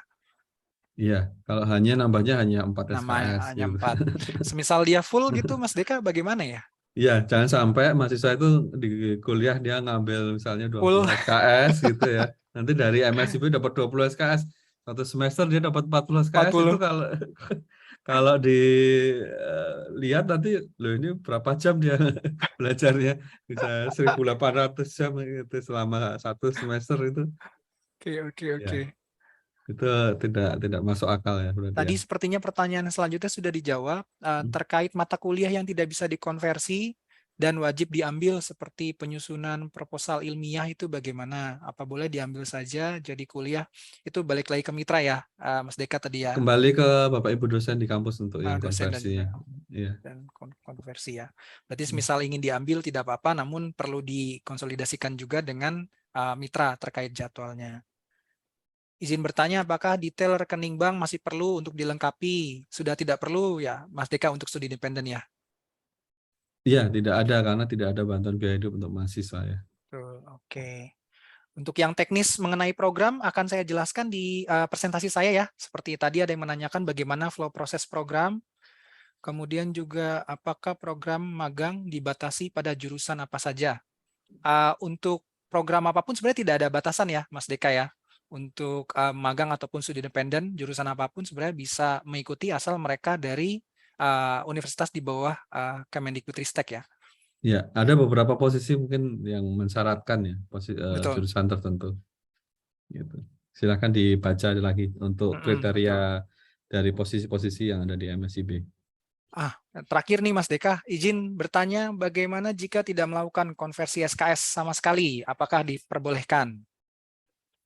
Banyak juga yang Iya, menanyakan itu.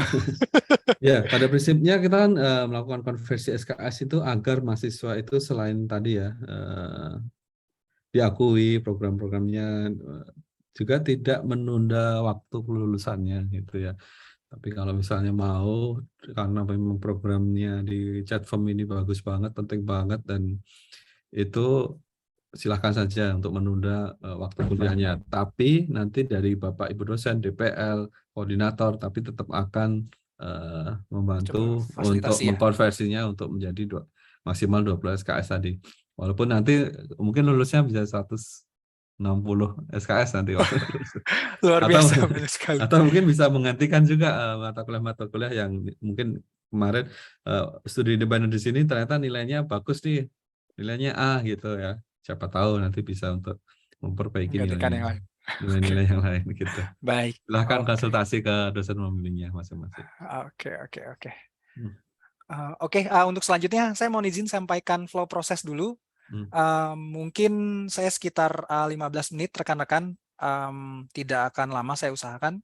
Saya ingin menjelaskan flow proses sebenarnya yang akan rekan-rekan lewati melalui program yang kami siapkan di Catfemansis Kampus Merdeka. Saya akan coba share screen kembali ya. Oke. Baik. kita masuk ke sesi yang terakhir ya. Sebelum kita kembali nanti kita jawab, saya ingin coba sosialisasi kembali terkait flow proses ya rekan-rekan semua. Namun mungkin sebelum saya coba masuk ke sana, sedikit singkat untuk rekan-rekan supaya yakin ingin ikut studi independen bersama CADFAM dan ANSYS itu bagaimana. Saya ingin sedikit memperkenalkan CADFAM itu apa. CADFAM ini sudah ekspertis di CAI dan fokus hanya di development ataupun pengembangan pelatihan dan juga pendistribusian dari lisensi ANSYS saja, rekan-rekan semua. Jadi kami expert, banyak sekali expert di CADFAM ini terkait ANSYS, karena memang ANSYS sendiri memiliki solusi ataupun memiliki fisika ataupun studi yang memang paling lengkap dibandingkan semua software-software CAE yang ada di market gitu ya. Sehingga ANSYS ini memang sangat dibutuhkan sekali gitu ya untuk kita bisa membantu menguasai engineering simulations. HQ kami di Munich dan di Jakarta, kami di Jakarta Selatan, ada saya dan Mas Ramadhani untuk secara senternya ya di CADFAM Indonesia.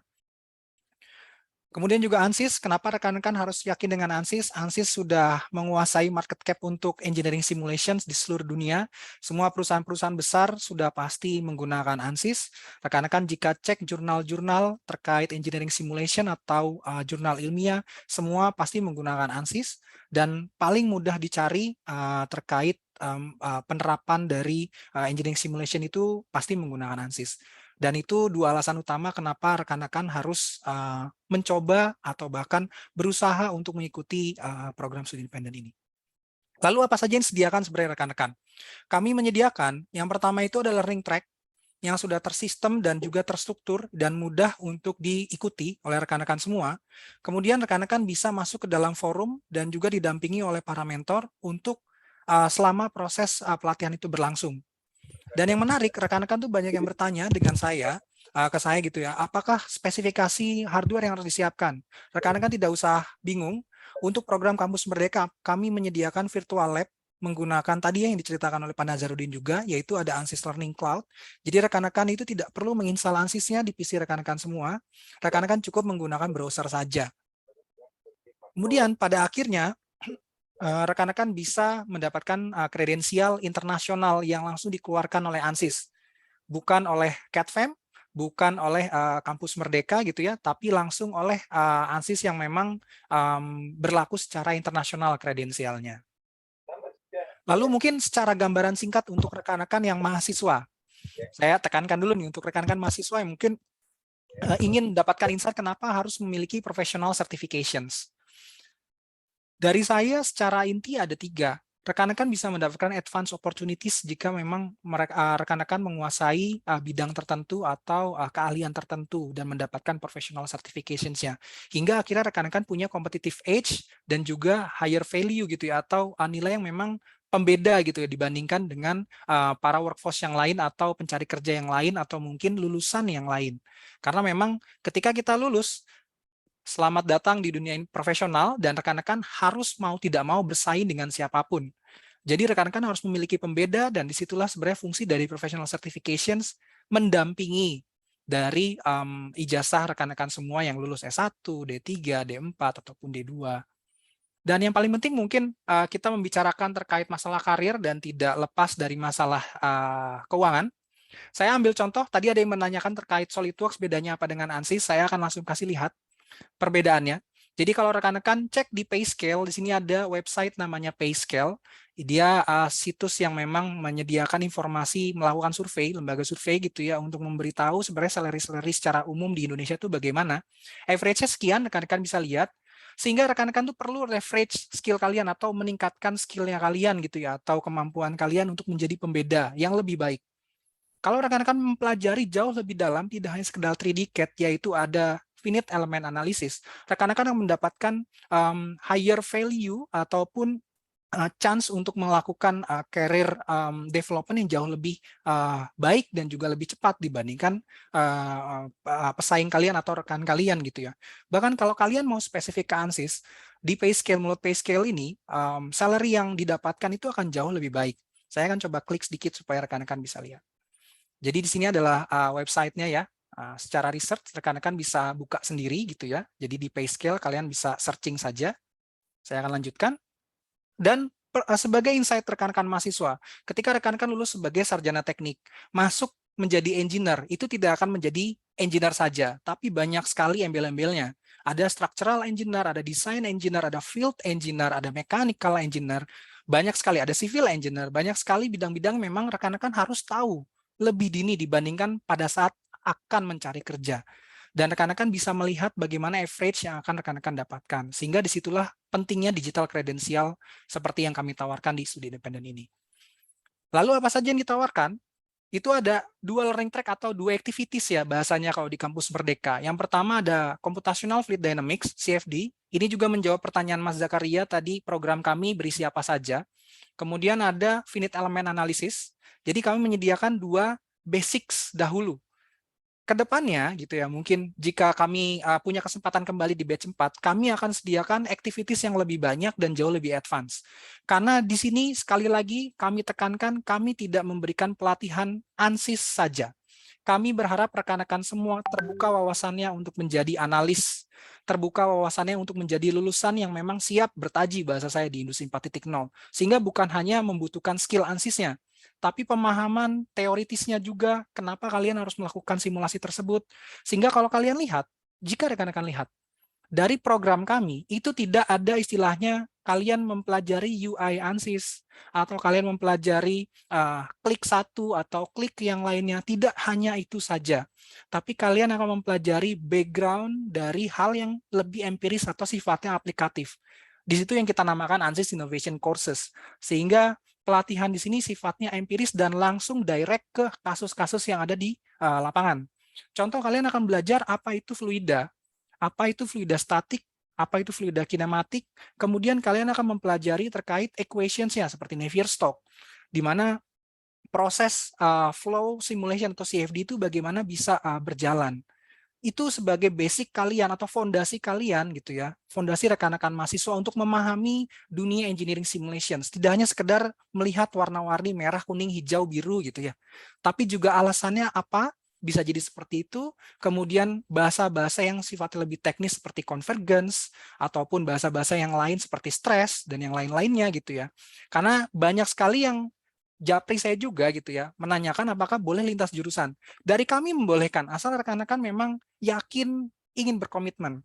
Karena semua training ini di-develop oleh Pak Sutikno gitu ya, dengan rekan-rekan di ANSYS, dengan para PhD dan juga para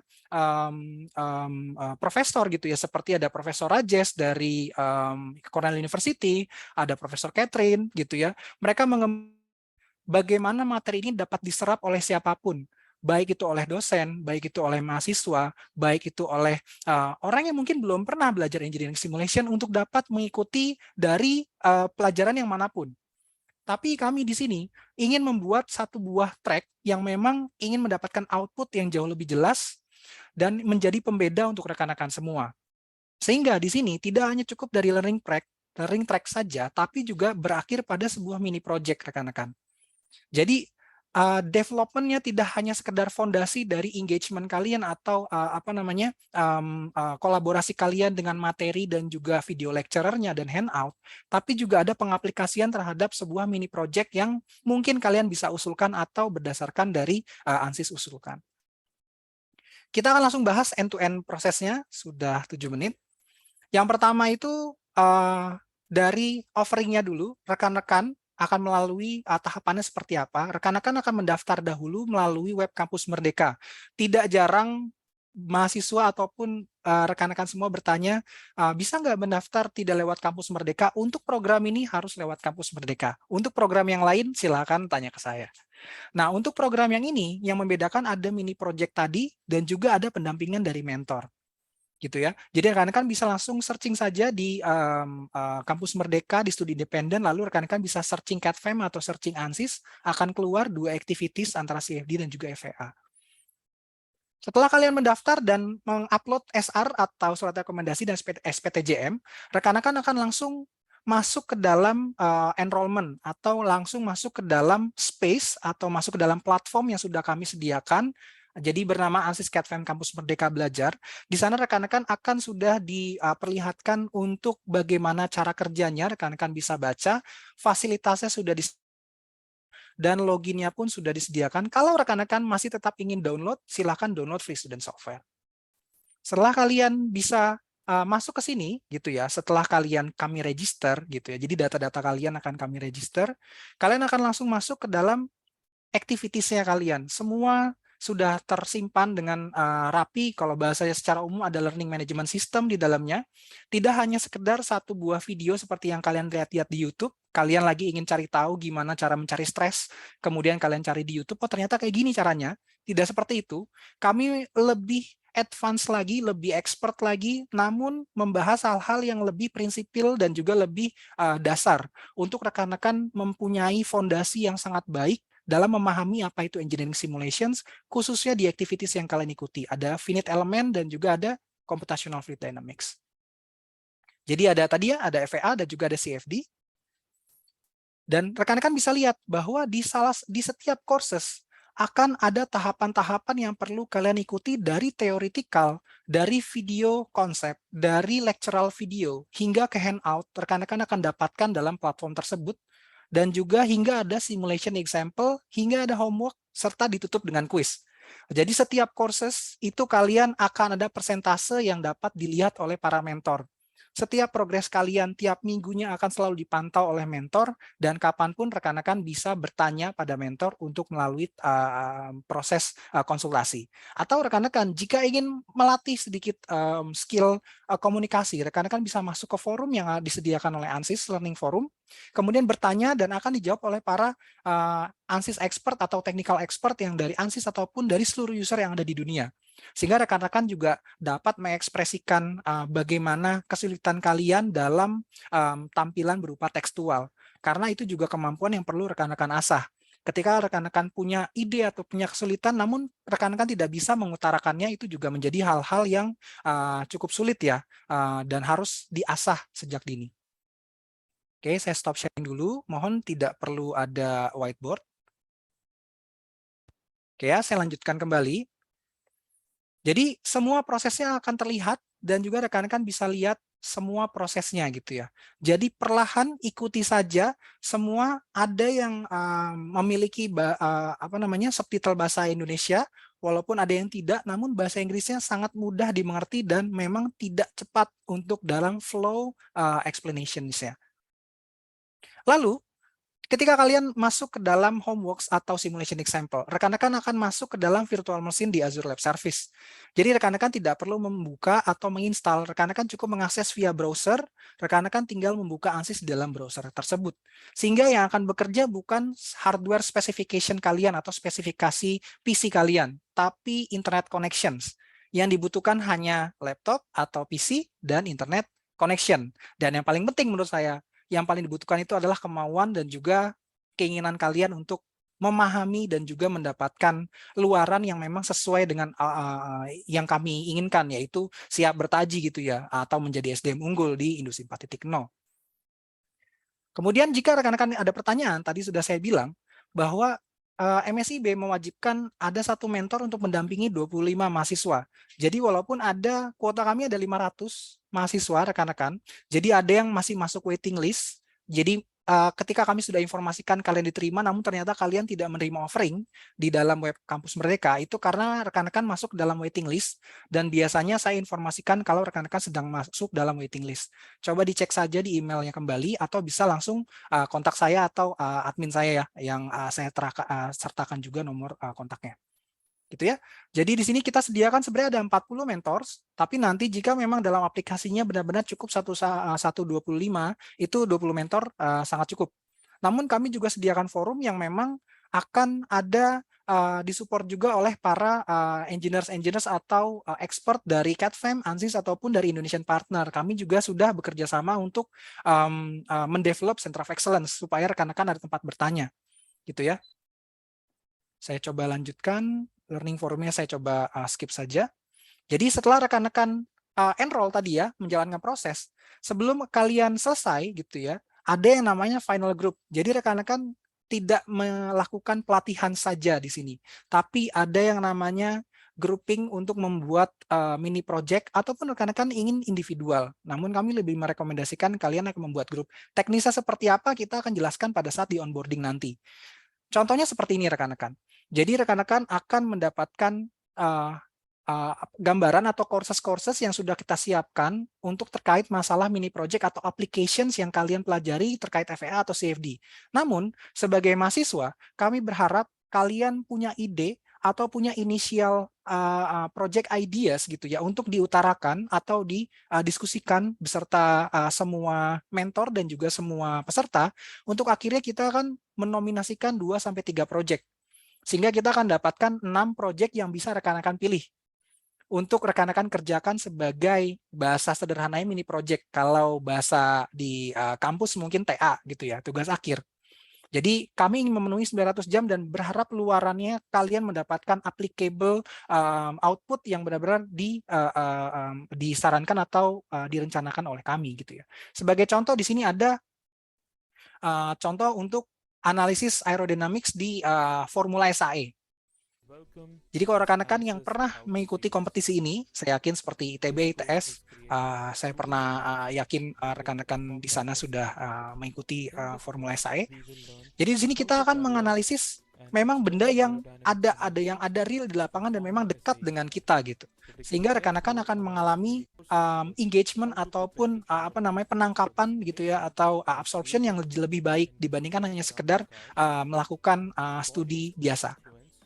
Jadi kalian akan mendapatkan pengarahan seperti ini untuk mendapatkan luaran seperti ini ya, dan menganalisis di bagian FSI tersebut. Nah, ini 6 nominasi courses ataupun pelatihan untuk di student team atau di mini project yang sudah kami siapkan dan rekan-rekan bisa usulkan. Terakhir, gitu ya, kalian akan mengikuti sertifikasi internasional. Banyak sekali yang menanyakan, Mas, bisa nggak kalau saya ikutan sudah pasti dapat sertifikatnya? No. Kalau rekan-rekan ingin dapatkan kredensial internasional, kami siap untuk mendampingi, namun semua dikerjakan oleh mahasiswa. Saya tekankan lagi, semua dikerjakan oleh peserta. Jadi rekan-rekan tetap harus mendapatkan luaran. Kami tidak membutuhkan nilai yang paling baik bahwa mahasiswa kami semua harus paham semua, namun kami berharap bahwa rekan-rekan dari mahasiswa itu memang memiliki kemandirian dan juga kepercayaan diri yang sesuai yang kami harapkan ketika keluar dari program studi independen ini, gitu ya, atau berakhir program dari kami. Jadi pada saat certification exam-nya, di sini ada theoretical-nya juga ya. Kemudian ada simulation based quiz-nya, jadi ada praktikalnya juga. Sehingga kalian ketika lolos gitu ya 100% gitu ya. Apakah harus 100%? Tidak ya. 75% cukup kalian bisa lulus. Jadi tetap ada deviasinya, jadi tidak apa-apa. Dan rekan-rekan kalau gagal bagaimana? Rekan-rekan akan dapatkan second chance. Jadi akan ada kesempatan kedua. Jadi di jadwal yang nanti akan saya tunjukkan ada learning program, learning schedule, di mana setelah kalian dapatkan satu sertifikasi, kalian gagal, kami akan adakan remedial. Seperti itu ya, untuk rekan-rekan mencoba kembali, gitu ya. Dan setelah kalian lulus, kalian akan mendapatkan kredensial internasional yang dipusatkan di situs credly.com. Semua brand internasional, Microsoft, ANSYS, banyak lagi ya yang lainnya, banyak perusahaan lain gitu ya yang memang meletakkan kredensial internasionalnya di Credly. Dan hal ini membuat kalian mendapat perhatian juga ketika kalian memberikan promosi di sosial media kalian.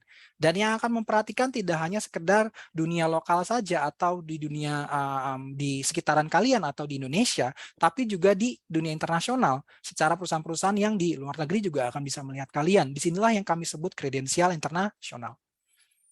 Jadi sampai terakhir jurninya seperti ini, saya akan memperlihatkan learning schedule dan outcome. Saya coba buka. Yap.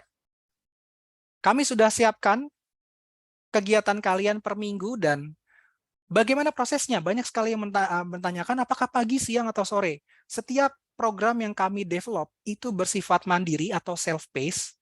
namun semua prosesnya tetap dipantau oleh para mentor. Sehingga tatap mukanya kami menargetkan setiap akhir minggu. Dan akan ada evaluations-nya. Jadi rekan-rekan tidak hanya sekedar bertanya, tapi juga akan ada sesi mentoring gitu ya, yang dijelaskan oleh para mentornya, di mana mereka akan coba melakukan simple test, atau mungkin bertanya lebih tepatnya, bagaimana progresnya, di mana kendalanya, sehingga rekan-rekan semua di sini akan mendapatkan outcome yang baik dan juga sesuai dengan target dari studi independen ini. Dan di akhir, sesuai tadi saya bilang, di sertifikat internasional akan ada preparations. Kami akan melakukan pengecekan dahulu bagaimana, gitu ya. Dari para mentor akan melakukan pengecekan apakah kalian siap, baru kita akan lakukan exam. Kalau fail, ada remedial, kemudian akan ada evaluasi. Kemudian kita masuk ke mini project. Ini bisa berdampingan atau kita bisa bolak-balik terkait masalah mini project ini. Dan juga akan ada evaluation dan mentoring session lagi terakhir. Baik FEA dan CFD semua sama. Semoga cukup jelas ya rekan-rekan semua. Saya coba kembalikan karena sudah melewati dari batas yang tadi saya ini ya. Jadi apa saja rekan-rekan akan dapatkan? Kredensial internasional yang pertama, rekan-rekan mendapatkan 1 international certificate gitu ya. Dan sebagai bonus dari kami akan berikan 15 international badges. Jadi rekan-rekan yang mungkin di FEA-nya cepat penangkapannya, rekan-rekan ingin masuk ke CFD, kalau waktunya cukup dan rekan-rekan bisa masuk ke CFD. Dan rekan-rekan mendapatkan 120 jam untuk ANSYS Cloud Access, dan juga guidance, support, dan juga ada technical questions yang bisa didampingi oleh para mentor. Sehingga rekan-rekan bisa menggapai, sebentar. Yap. Nah, sehingga rekan-rekan bisa menjawab pertanyaan apakah rekan-rekan bisa bertaji di DUSI 4.0. Dari saya seperti itu, terima kasih banyak. Mohon maaf untuk kurang lebihnya, kita coba buka ke sesi tanya jawab. Saya tutup dulu untuk sesi saya. Wassalamualaikum warahmatullahi wabarakatuh. Selamat pagi.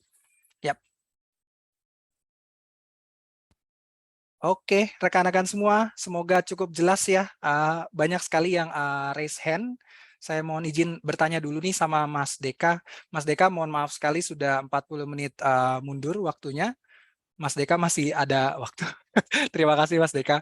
Oke, saya langsung ke tanya jawab saja. Boleh ke yang resen dahulu. Ada guru saya nih, senior saya Bapak Bagio. Silakan Pak, di unmute saja Pak. Terima kasih. Oke. Silang. Ya. Ini kan bibit baru ya. Bibit baru. Kan pasti perlu dukungan cukup kuat ya. Karena kan mahasiswa kita kan selalu berganti tiap tahun. Jadi kita mendidik, ganti lagi, kita mendidik, ganti lagi. Nah ini kan perlu ada istilahnya apa ya, jalinan yang sosialisasi yang tidak setiap semester ya. Nah mungkin itu kita perlu dukungan.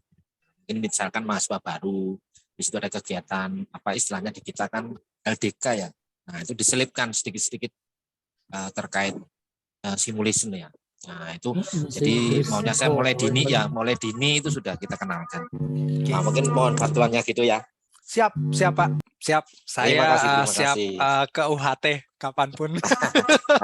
Terima kasih Mas Bilang. Menunggu invitation. Yes. Siap Pak Bagio. Okay. Makasih. Silakan yang siapa Mbak Lulu Sekartaji, silakan yang resen. Baik, terima kasih Pak Gilano untuk kesempatannya. Jadi saya izin bertanya, jika akses cloud-nya sudah melebihi 120 jam, itu bagaimana nggih? Apakah tidak bisa dibuka lagi atau bagaimana?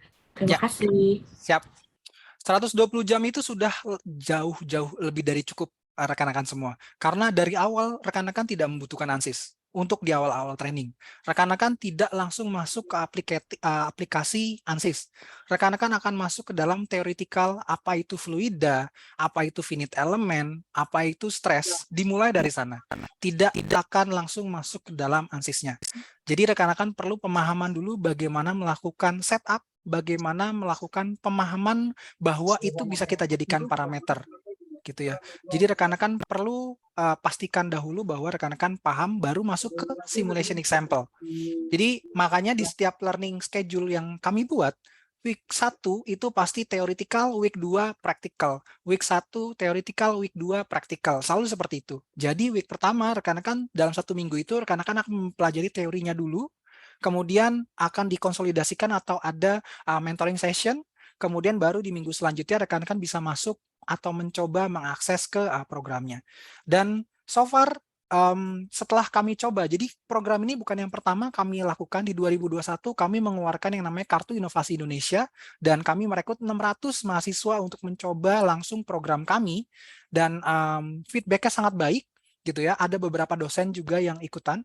Kami memberikan waktu itu sekitar 20 jam untuk learning cloud-nya, dan itu hanya terpakai sekitar 4 atau 5 jam, karena memang yang terpakai hanya di bagian esensinya saja, tidak perlu harus selalu semuanya digunakan, karena output yang diharapkan adalah pengertian dari bagaimana menjadi analisnya itu ya. Jadi rekan-rekan tahu bagaimana melakukan parameter setup, bagaimana rekan-rekan tahu mengambil definisi bagian tersebut kita jadikan parameter gitu ya, baru kita lakukan setup.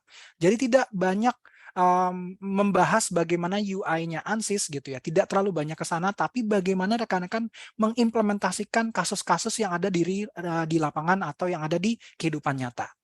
Kira-kira begitu. Tapi pertanyaannya 120 jam sudah selesai, habis atau tidak? Habis. Kami tidak akan tambahkan. Dan itu sudah jauh lebih dari cukup. Karena rekomendasi dari rekan-rekan ANSYS, sebenarnya untuk satu learning track, itu sebenarnya 40 jam itu sudah sangat cukup. Tapi kami berikan kesempatan untuk rekan-rekan mengulang kembali untuk mencoba kembali gitu ya, mencoba kembali dari simulation example-nya atau mungkin di bagian praktikalnya. Semoga cukup menjawab, Mbak Lulu. Okay, thank you Pak Gilang for your answer. No problem. Mas Dava, silakan. Mas Ramadhani mungkin bisa dibantu juga ya, cek di pertanyaan. Oh, Pak Suti juga membantu menjawab, terima kasih. Ya, Mas Dava, silakan di-unmute saja. Ya Mas, selamat pagi Mas. Selamat pagi. Nah, pengen nanya Mas, ini tadi kan ada bahas soal mini project yang itu boleh grup atau individu. Individual, nah, yes. Untuk grup sendiri itu nentuin anggota-anggotanya itu dari kita sendiri atau nanti dari Mas? Dari mentor. Kalau dari rekan-rekan semua, rekan-rekan akan mendapatkan grup dari orang-orang yang kalian kenal. Kami ingin rekan-rekan memiliki skill komunikasi juga. Jangan sampai engineer pintar gitu ya, atau engineer itu mahir, namun hanya bisa mengekspresikan untuk dirinya sendiri. Tapi tidak bisa bekerja sama, tidak punya skill leadership, atau bahkan untuk berbaur dengan yang lain. Sehingga proses pembagian kelompok akan diberikan oleh para mentor. Proses teknisnya gimana kita akan jelaskan di onboarding. Tidak di sini. Oke ya? Mas Gilang, makasih Mas Gilang. Sama-sama. Silakan, mohon yang sudah di lower hand ya. Ada Mas Rizky? Ya, Pak, saya izin bertanya, Pak. Oke, silakan. Ini kan waktu itu saya sudah berdiskusi dengan kepala departemen dari jurusan saya, dan masyarakat kredit hanya masuk sampai 6, dan juga ini saya bertanya untuk masyarakat ini, untuk pelatihannya sendiri, kita itu seperti kuliah, seperti setiap hari itu bertemu mentor, atau dapat video pembelajaran dan jika seumpama kita mendapat seperti video pembelajaran, apa bisa diakses seperti malam hari? Soalnya kan dari pihak kampus sendiri, saya juga masih diwajibkan untuk mengambil mata kuliah di kampus. Seperti itu, Pak. Oke. Pertanyaan dari yang terakhir dulu ya. Mengambil kuliah di kampus tadi diperbolehkan selama mitra mengizinkan. Dari kami akan berkonsultasi dulu dengan pesertanya. Apakah peserta yakin bisa mengikuti keduanya? Jika dirasa tidak yakin, lebih baik dilepas salah satu. Jika memang yakin, kami akan berusaha untuk mendampingi supaya keduanya dapat berjalan berdampingan, gitu ya. Kemudian terkait masalah sistem pembelajaran, tadi sudah saya sebutkan, kami punya learning management system di mana rekan-rekan bisa mengakses. Saya akan coba kasih lihat ya, mungkin secara praktek ya, mungkin jauh lebih detail akhirnya. Sebentar, saya coba share screen lagi ya. Oke. Layar saya terlihat kembali ya, rekan-rekan semua ya. Jadi rekan-rekan ketika masuk ke dalam ini ya, ke dalam browser. Nah, ini tadi saya baru ingat tadi diminta untuk Pak Suti untuk kasih lihat salah satu program yang terkenal sekali di US ya Pak Suti ya, ada dari SimCafe dari Cornell University yang dikembangkan oleh Profesor Rajesh, dan Profesor Rajesh juga salah satu mitra ANSYS untuk mengembangkan ANSYS Innovation Course. Rekan-rekan bisa lihat sendiri berapa biaya yang harus rekan-rekan keluarkan kalau ingin mengikuti program yang di-develop oleh Profesor Rajesh. Gitu ya. Namun di sini rekan-rekan bisa ikuti program yang jauh lebih dalam dan juga mendapatkan kredensial internasional secara gratis karena memang ditanggung oleh Kemendikbud. Dan caranya gimana? Rekan-rekan masuk ke dalam sini ya. Jadi ada platform Kampus Merdeka seperti ini. Saya coba tutup dulu nih supaya kelihatan. Nah, seperti ini ya. Jadi rekan-rekan tuh tinggal masuk sini kemudian login. Nanti setelah login, rekan-rekan bisa langsung masuk ke dalam learning-nya kalian atau courses-nya kalian. Kemudian setelah masuk, rekan-rekan bisa langsung masuk ke dalam courses-nya yang menurut struktur gitu ya, atau kalian bisa ikuti berdasarkan silabus atau bisa ke sini. Nah, ini terbuka tidak ya, sebentar lagi loading ya. Nah, setelah kalian masuk ke sini sebentar. Nah, kalian akan masuk ke dalam tahapan seperti ini ya. Jadi semuanya bisa diakses kapanpun, mau pagi, mau siang, mau malam, mau tengah malam gitu ya, atau kalian mau maraton semua diselesaikan, itu silahkan. Karena yang penting itu bukan 100%-nya, namun pemahaman yang rekan-rekan dapatkan dari program ini, gitu ya. Jadi kapanpun bisa diakses. Kemudian di akhir minggu akan ada sesi mentoring. Selalu akan ada sesi mentoring, namun tergantung jadwal dari si mentornya tersebut.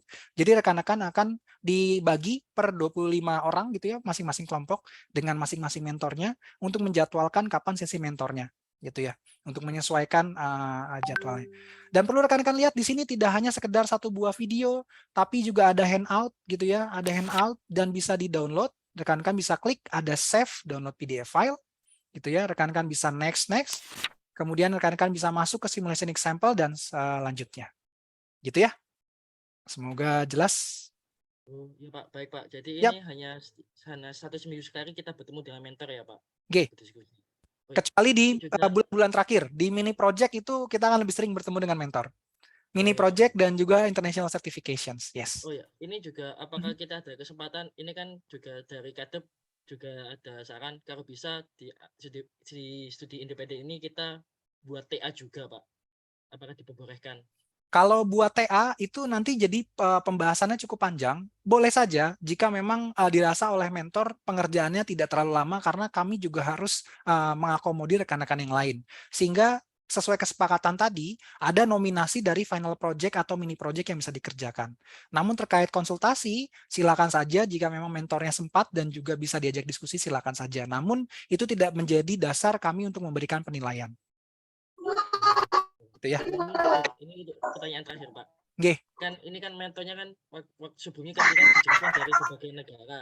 Itu untuk di sesi akhir ini untuk sesi mentoring itu kita gunakan bahasa Indonesia atau bahasa Inggris ya Pak? Kalau bahasa Inggris mereka tidak akan ngerti dong. Pasti bahasa Inggris rekan-rekan. Karena rekan-rekan ingin mendapatkan kredensial internasional dan mempunyai opportunity yang jauh lebih luas kan. Sehingga bahasa yang paling banyak digunakan itu jelas bahasa Inggris. Jadi jangan malu untuk mencoba, dan rekan-rekan mentor yang memang sifatnya kurang fasih atau belum bisa sama sekali bahasa Indonesia, itu akan lebih memahami. Jangan bandingkan dengan kita gitu ya, melihat ada rekan kita yang mungkin bahasa Inggris salah, itu langsung diketawain gitu ya. Pengalaman saya gitu ya, bekerja di perusahaan luar, perusahaan yang asing, dan juga bekerja sama dengan banyak sekali dari negara-negara lain.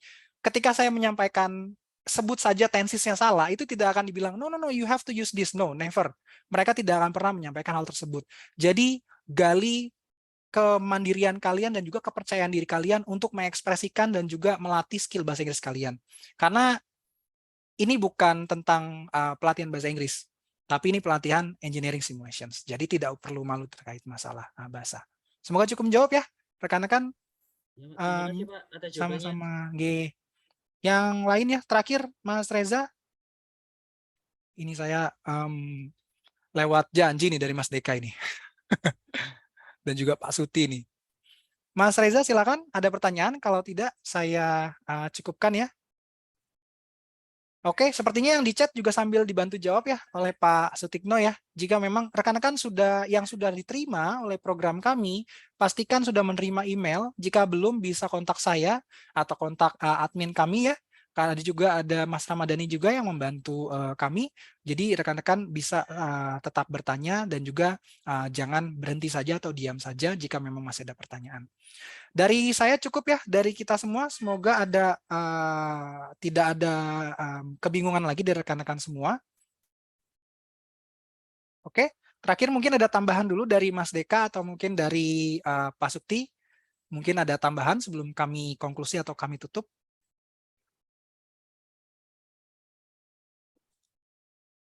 Welcome untuk semua mahasiswa Indonesia dalam program ini. Kalau ada keperluan, silakan hubungin kita semua. Terima kasih banyak supportnya Pak Suti dan Ansis Team. Mas Deka mungkin ada kalimat terakhir sebelum kami tutup. Ya, tadi Bapak Ibu dosen ya, terutama ya untuk masalah konversi, ini kita akan terus melakukan sosialisasi, termasuk di pekan depan kita akan ada semacam pekan konsolidasi. Pembukaannya di hari tanggal 3, kita ada pembukaan. Nanti akan ada beberapa narasumber, kemudian nanti kita lanjutkan di pekan berikutnya juga dengan mitra-mitra.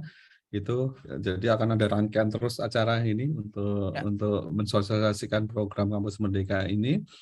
Kemudian kalau misalnya membutuhkan kejelasan lebih lanjut lagi, penjelasan itu bisa menghubungi kami di MSIB langsung melalui koordinator kampus ya, koordinator perguruan tinggi bisa. Dan kami juga ada komunitas duta Kampus Merdeka juga yang siap mendampingi juga dalam proses, salah satunya proses konversi juga untuk mengatasi permasalahan misalnya mahasiswa ini kan nanti akan ada mobilisasi dan lain-lain gitu. Kita juga akan melibatkan Bapak Ibu dosen dari duta Kampus Merdeka dari mana-mana untuk juga bisa mengantisipasi ya apapun permasalahan dari mahasiswa. Jangan sampai mahasiswa satu semester mengikuti program MSIB tapi ternyata nanti nilainya jelek gitu ya. 20 SKS itu kita tidak diinginkan karena ada ribuan ini mahasiswanya. Ya mungkin ada masalah percintaan, ada masalah keluarga, ada apa gitu.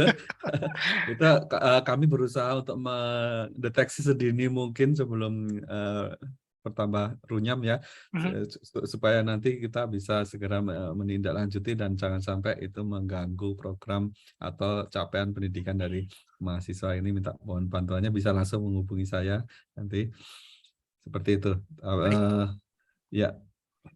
Terima kasih banyak. Untuk teman-teman yang khawatir masalah bahasa Inggris karena di Catfam ini internasional ya, di Ancis ini orang yang suka ngecek ya, orang Indonesia kan nggak di sosialnya suka ngecek bahasa Inggrisnya deso gitu ya. Itu saya yakinkan itu mereka nggak pernah ngobrol sama orang luar negeri itu, orang yang suka ngomong gitu tuh. Karena ngomong sama bahkan orang Inggris, orang London sama orang aja kita bahasa Inggrisnya kadang-kadang susah sekali, orang Inggris sama orang Amerika. Yang orang Inggris aja itu logatnya beda sekali, kita aja kadang-kadang agak bingung gitu ya. Jadi teman-teman santai saja, mungkin mentor-mentor itu juga bahasa Inggris bahasa kedua juga, yang penting kita berusaha gitu. Santai aja. Terima kasih sekali Mas Deka untuk pencerahannya. Rekan-rekan semua tidak perlu. Terima kasih Pak Deka ya, terima kasih Datin Ansis ini. Terima kasih banget. Terima kasih Pak Bagio. Rekan-rekan semua, sekali lagi tidak perlu khawatir terkait bahasa.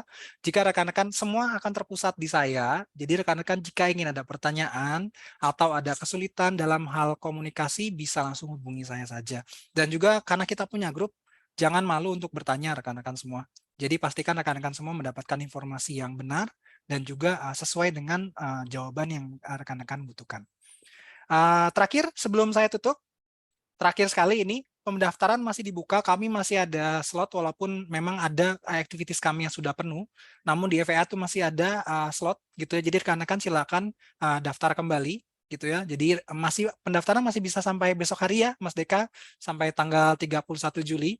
Jadi tolong dipastikan saja rekan-rekan semua eligible dan siap untuk bertaji di Dusim 4.0 bersama Catfam Ansis dan Kampus Merdeka. Terima kasih sekali. Mohon maaf sekali untuk kurang lebihnya. Kita tutup dengan coba nyalakan kamera ya rekan-rekan semua. Kita coba capture untuk kita coba upload bersama sebagai historical gitu ya. Kalau kita sudah mengadakan sesi ini ya. Oke. Yap, terima kasih. Kita lihat juga, kami dapat melihat juga Mas Deka dan rekan-rekan semua bahwa mahasiswa yang mengikuti itu dari ujung sampai ujung, dari Malikus Saleh, Aceh, sampai WSTJ juga ada, Papua. Alhamdulillah. Ada Pak Yusuf juga join. Ya, Oh iya Pak dari Yusuf, Papua. apa kabar Pak Yusuf? Ya. Aduh, saya nggak lihat tadi, mohon maaf Pak Yusuf. Ini Ya. guru besar kita dari Papua ini Pak Deka, Pak Suti. Terima kasih sekali sudah join Pak Yusuf. Oke, kita Ya. coba aktifkan ya cam-nya ya. Kami coba capture. Silahkan tahan senyum terbaik ya. 1, 2, 3. Tahan dulu ya, itu baru layar pertama. Layar kedua. Oke. Kita masuk ke layar yang ketiga. Oke. Layar keempat, ada 9 rekan-rekan. 4. 5. Oke. 6. Oke. 7. 8. Terakhir ya, rekan-rekan, 9. Oke. Oke, sudah selesai. Terima kasih banyak untuk rekan-rekan semua. Sukses untuk kita semua. Sukses untuk lulusan Indonesia. Sukses sekali untuk kita semua gitu ya.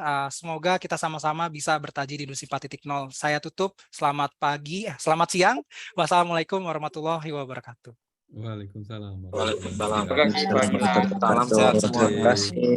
Terima kasih banyak rekan-rekan semua. Terima kasih. Ya. Suti and ANSYS team from US, thank you very much for joining. Pankaj and Kartik, thank you very much. Wah,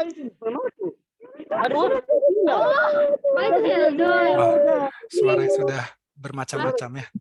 Thank you, Gilang. Yeah. Great. Thank you very much for joining. Thank you.